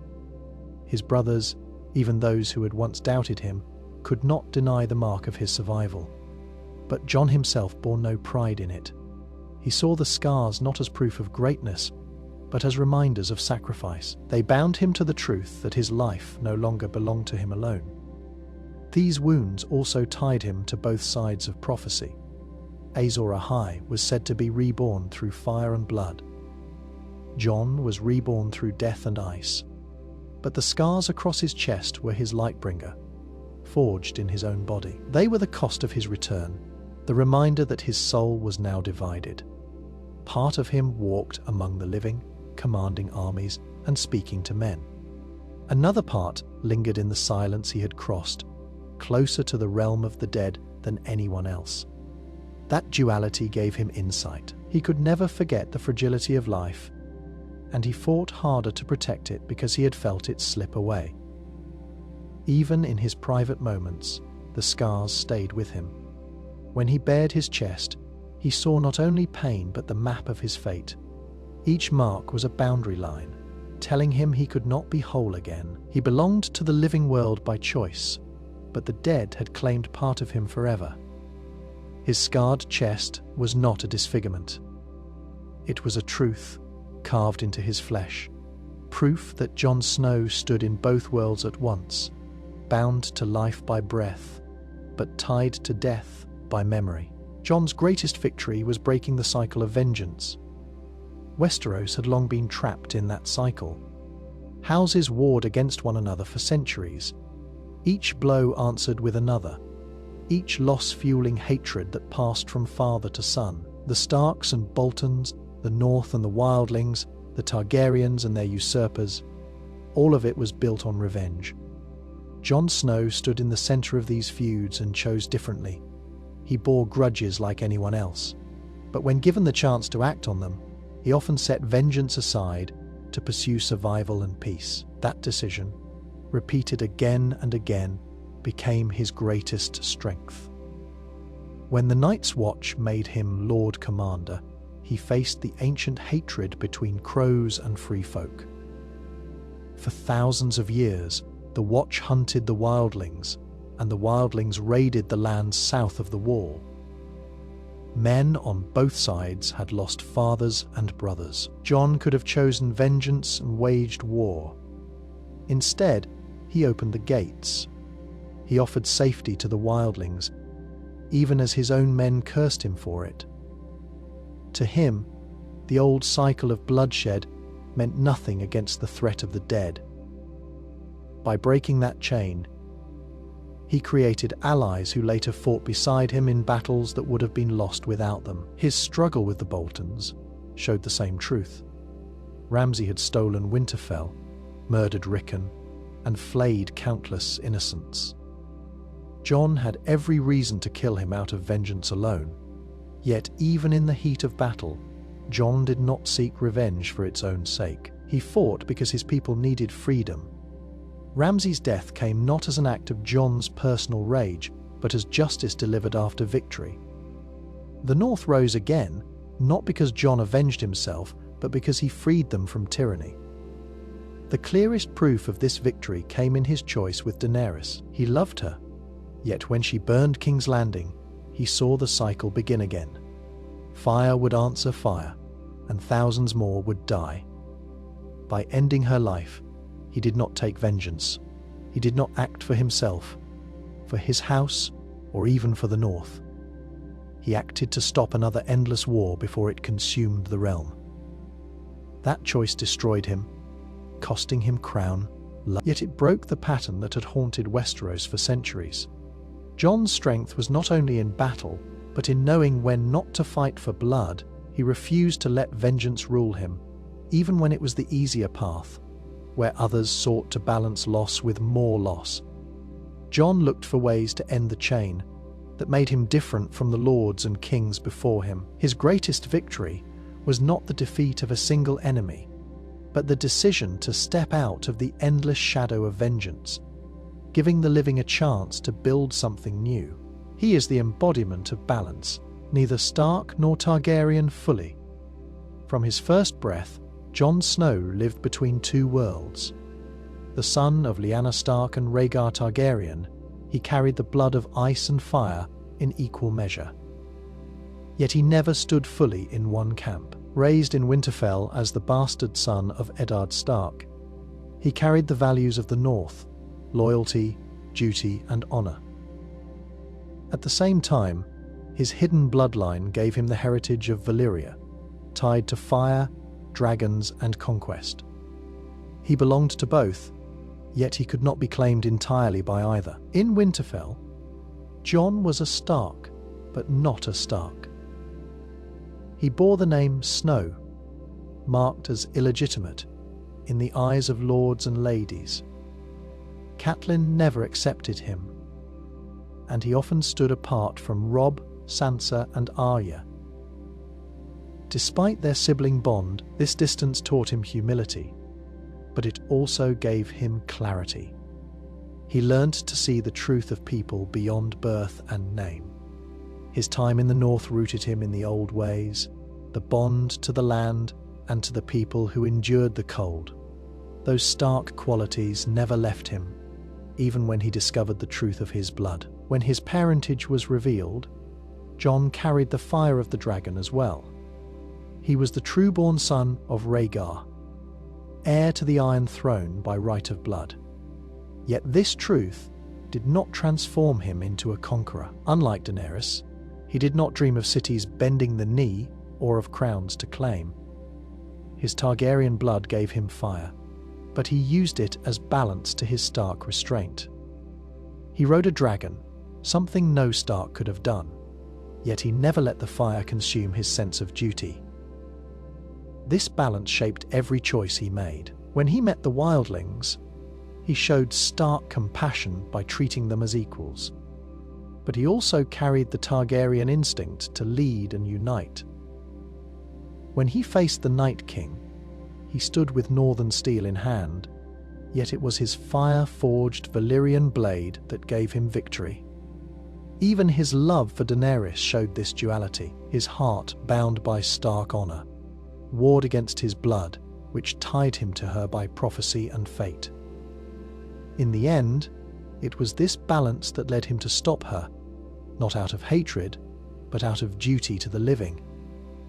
Jon's existence proves that he was never meant to stand on one side. Too Stark to be a dragon, too Targaryen to be only a wolf. He embodied both and became something else entirely. This balance made him the one figure able to bridge divides others could not. He was not only the heir of two great houses, but the living union of their qualities. In Jon Snow, ice and fire met, not in conquest or destruction, but in balance that neither side could achieve alone. Jon's exile north hints at the birth of a new kingdom.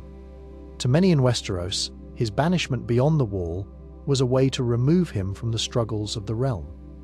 He had killed Daenerys, and though some saw his act as mercy, others called it treason. The lords chose Bran as king, and Jon was sent back to the Night's Watch, a compromise to keep peace.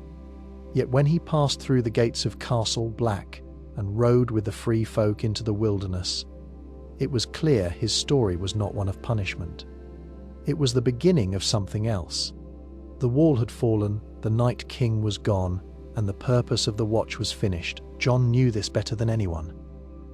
He had died for the watch, returned, and carried on only because the realm still needed protection. With the dead defeated, there was no longer a need for black cloaks standing on frozen towers. His return to the wall was symbolic, a way for the lords to claim they had honoured old traditions. But Jon himself was free of vows.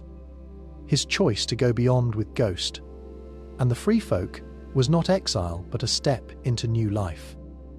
Among the wildlings, Jon was not an outsider. They trusted him, not because of titles or blood, but because he had shared their struggles.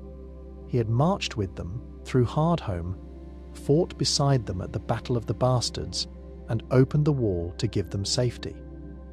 He earned their loyalty through action, not through name. When he walked with them into the far north, it was as one of them, not as a lord above them. This bond hinted at the shape of a new kind of kingdom, one built not on thrones and crowns but on shared survival. The Free Folk had never knelt to kings. They lived outside the rule of southern houses, beyond the reach of Winterfell. Yet in Jon, they saw a leader they would follow, not because he demanded it, but because he carried their respect. His presence among them marked the beginning of a new society, one that could grow in the shadow of the old. Without the wall to divide them, the wild north was no longer a land apart. It was a place where something different could rise, led not by conquest, but by choice. This is what made Jon's exile more than punishment. It placed him exactly where destiny required. While Bran ruled the Six Kingdoms and Sansa guarded the north, Jon carried the people who had no crown into their own future. In him, the blood of Stark and Targaryen moved beyond walls and castles, into a wilderness where new traditions could take root. His path north was not an ending, but the quiet start of a new realm, one that belonged to the Free Folk and to the man who had become their king without ever wearing a crown. The wildlings follow him because he is truly of the north. Jon Snow grew up at Winterfell, raised under the Stark name, though marked by the shadow of being a bastard. The cold, the stone walls, and the lessons of Ned Stark shaped him. He was taught to understand the weight of honor, to see the harshness of justice, and to carry himself with the humility of one who serves before he rules. Those lessons came not from books or southern lords, but from the land itself, where winter was always waiting. The Free Folk recognized this in him. They saw in Jon a man who belonged to the same north they called home, not one softened by the politics of King's Landing or the ambitions of highborn courts. When Jon first crossed the wall, he came as an enemy. The Night's Watch taught him that the Free Folk were raiders and killers. Yet living among them, he saw something different. He met families trying to survive in the snow.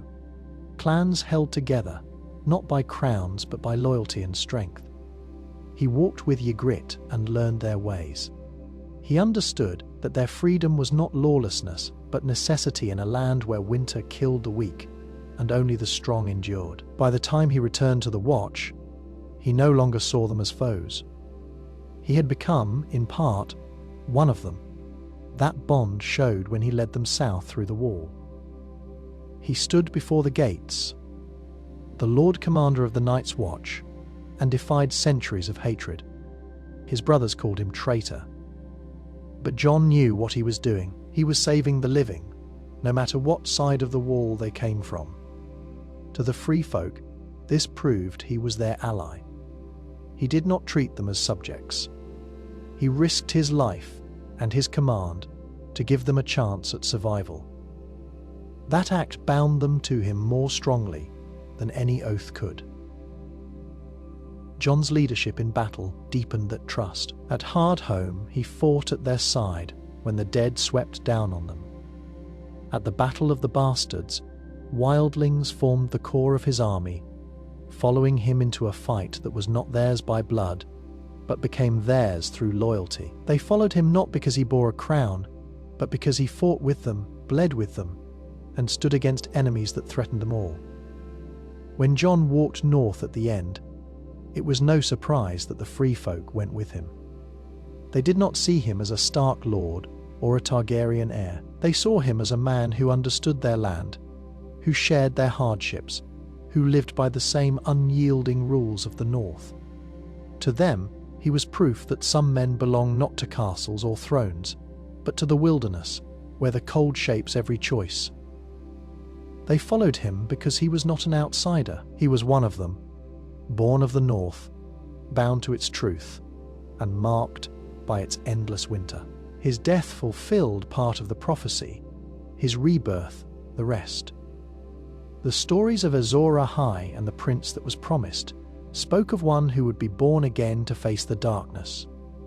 Many lords and priests argued over who it might be, Stannis, Daenerys, even Rhaegar before them. Yet none of them carried the marks that Jon Snow bore.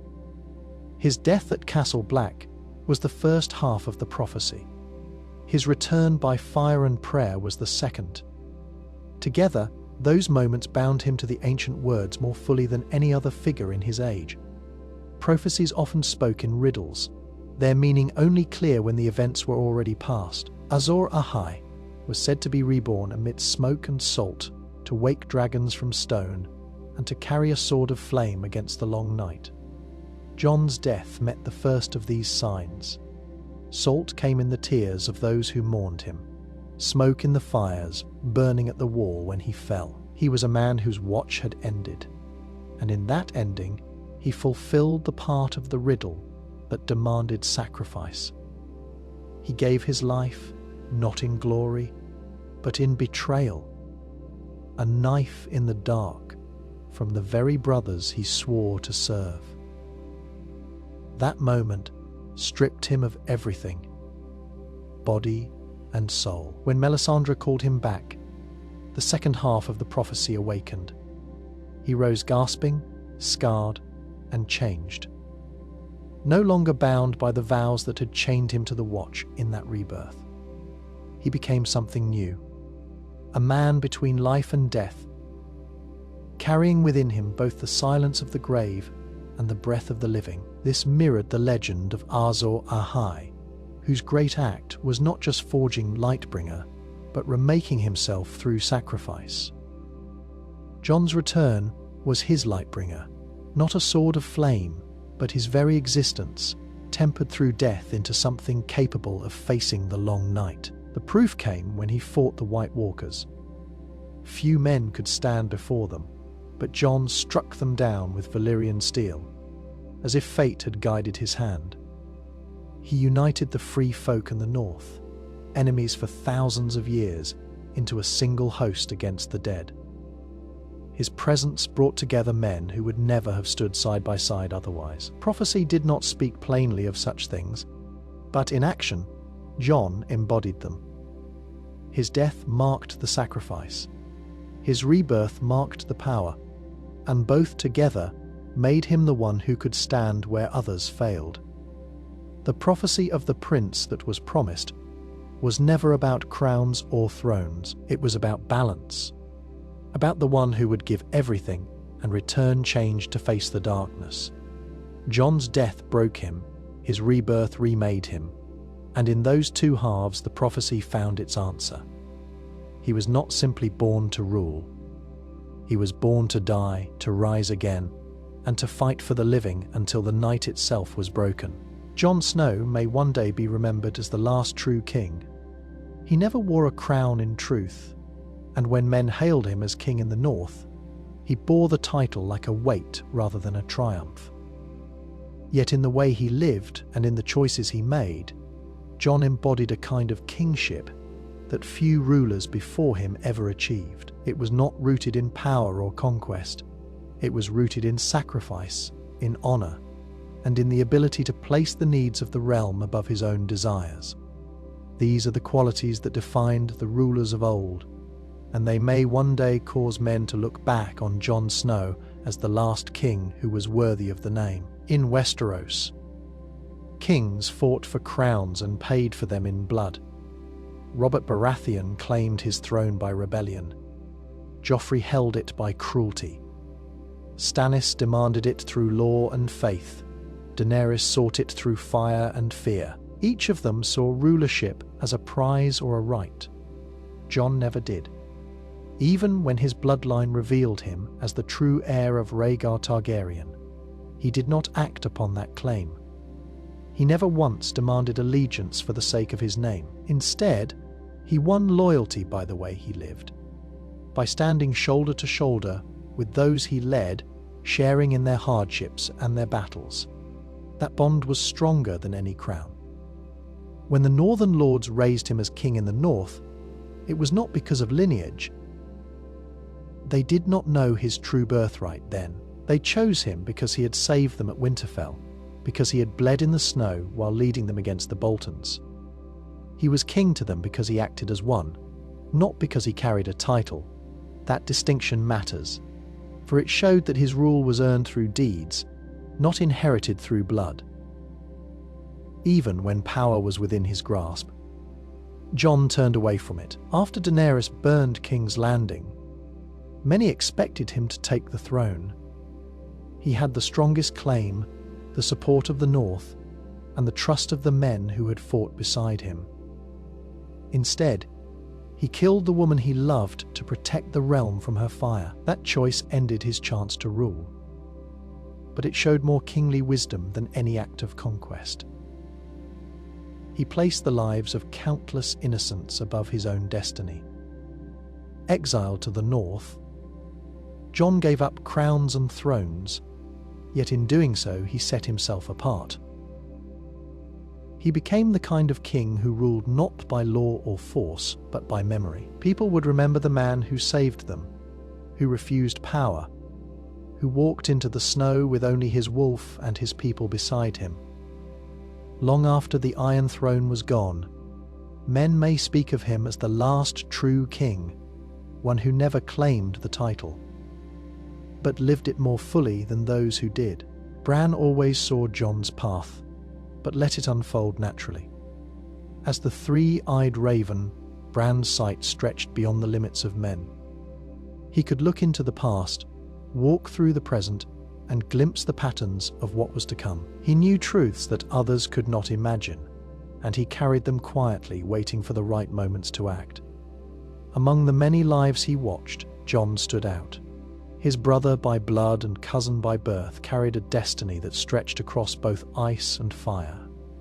Bran saw it, yet he did not interfere, for he understood that Jon's choices had to be his own. When Bran first gained his gift, he struggled to master it. He saw fragments of memory and flashes of prophecy, often without understanding their meaning. But by the time he returned to Winterfell as the three-eyed raven, his vision was clear enough. He knew Jon was not Ned Stark's bastard, but the son of Lyanna and Rhaegar. He knew Jon's birth tied him to prophecy, and he knew his death and resurrection had changed him forever. Yet when Jon came to Winterfell, Bran did not press these truths upon him. He revealed them only when the time was right, sharing the knowledge with Samwell, and later the lords who debated who should rule.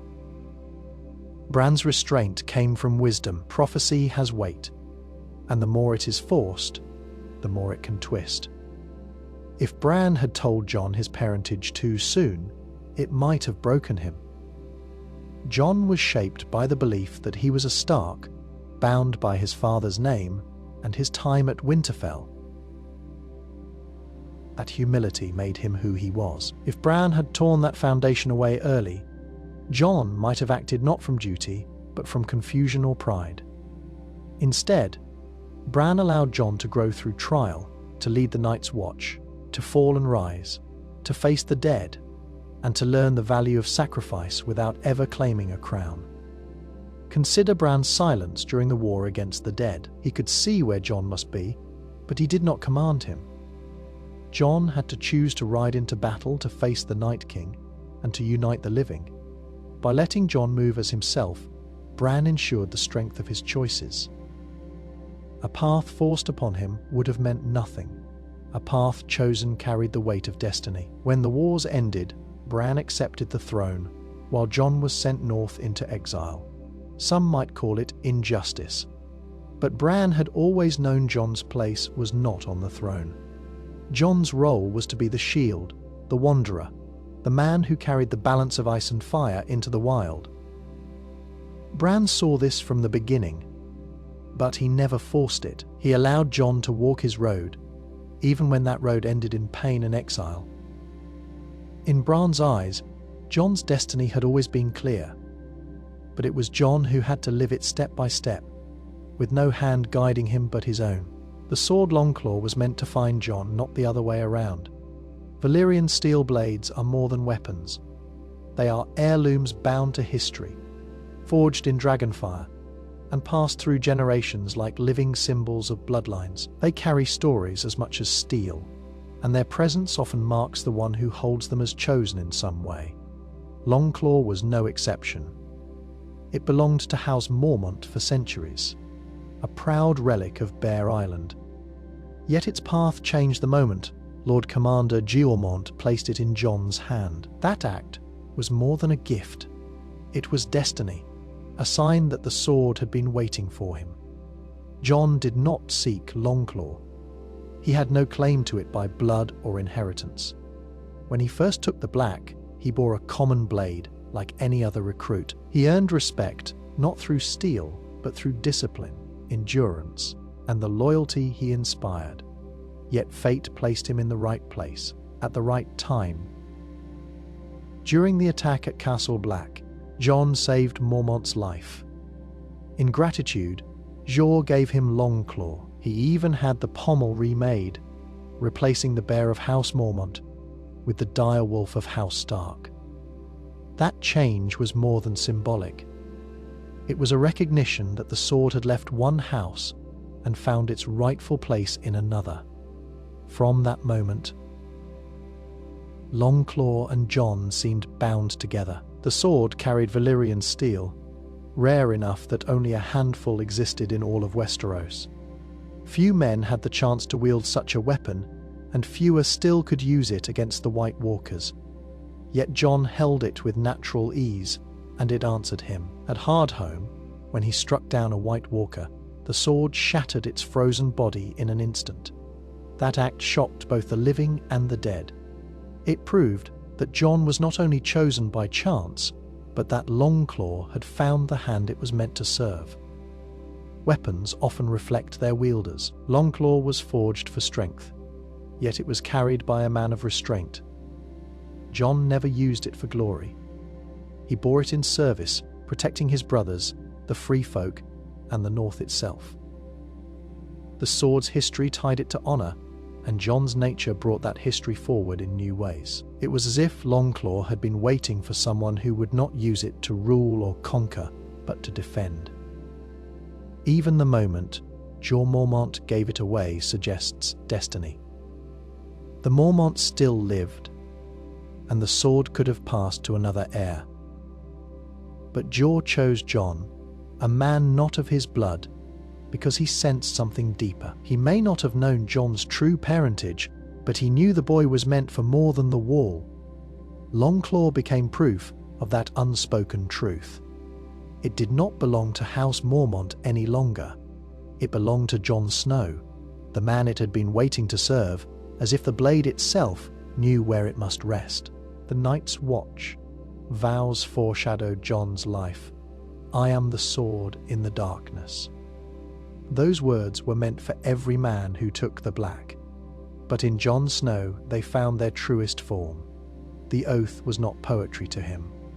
It became the map of his life, shaping his path long after his death, freed him from its binding. Each line of the vow spoke to what he would become, and none more so than the promise to be the sword in the darkness.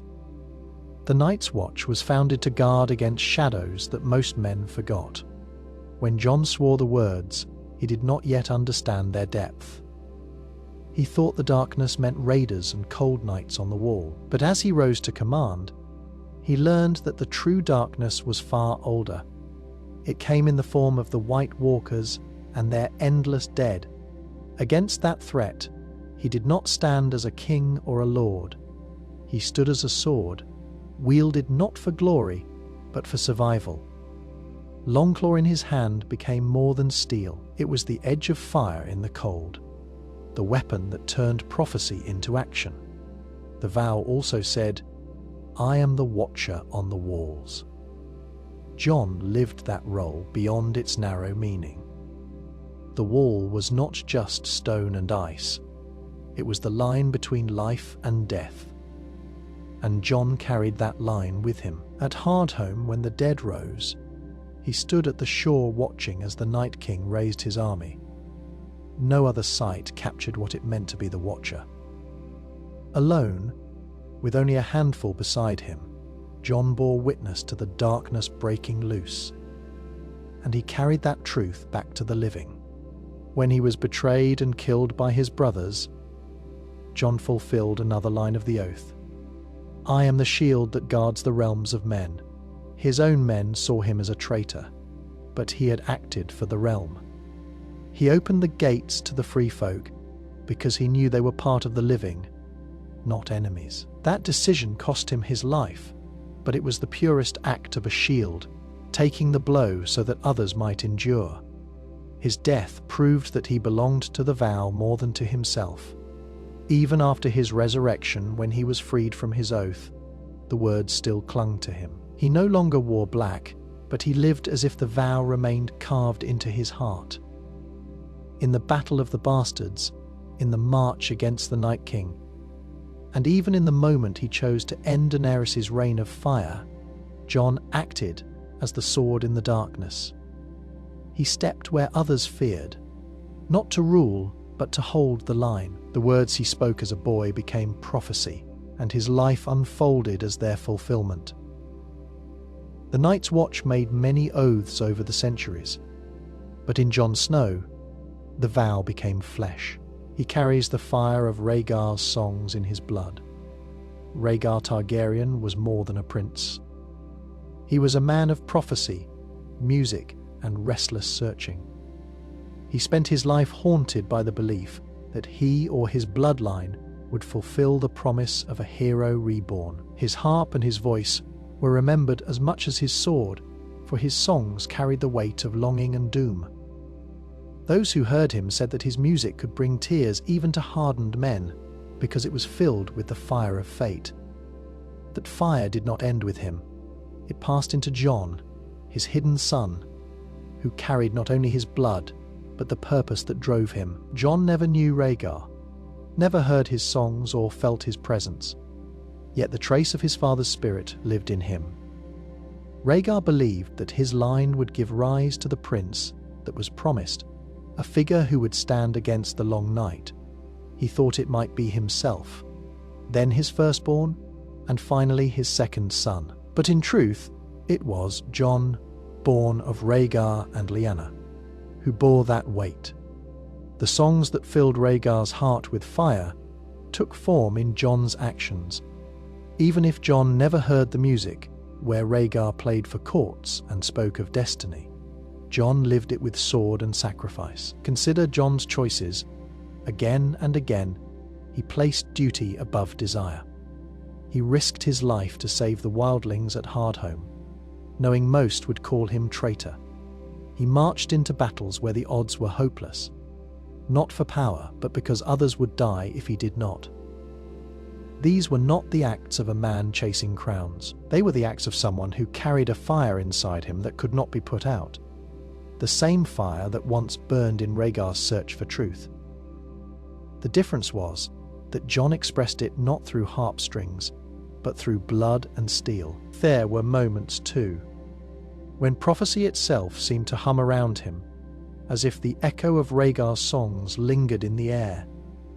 When he faced the Night King, when he stood at the wall as it groaned against storm and snow, when he lifted Longclaw against the dead, it was as if he moved to music others could not hear. That music was the fire of his father's belief, the same conviction that had led Rhaegar to risk everything for the chance of a child born to fulfill destiny. Jon never sought to embody that fire, yet it shaped him all the same. The quiet resolve in his eyes, the way he bore burdens without complaint, the way people followed him, even when he did not want them to. All of this was the living form of Rhaegar's dream. The songs of his father spoke of a future where darkness would be broken by light. In Jon, that song found blood, breath, and battle. He carried the fire not as melody, but as fate, the flame that drove him to stand against the night when no one else could. Jon's story was never about ruling, but about surviving. From the first time he stood at Winterfell's courtyard with the other Stark children, it was clear he would walk a different path. He was the bastard, the one set apart, who did not expect to inherit titles or lands. His life was shaped not by ambition, but by endurance. He learned to bear the sting of being unwanted in his own home, to swallow slights, and to live without expecting reward. These lessons forged in him the patience and resilience that defined his journey. When he chose the Night's Watch, he thought he was taking on honor. What he found was hunger, cold, and death. At the wall, there was no crown, only survival. He learned to fight with men who were thieves and killers, to lead those who distrusted him, and to live among shadows where the dead were never far. Each trial stripped away comfort and forced him to endure. The brothers who swore the oath beside him did not look to him for rulership, but for strength when winter pressed down.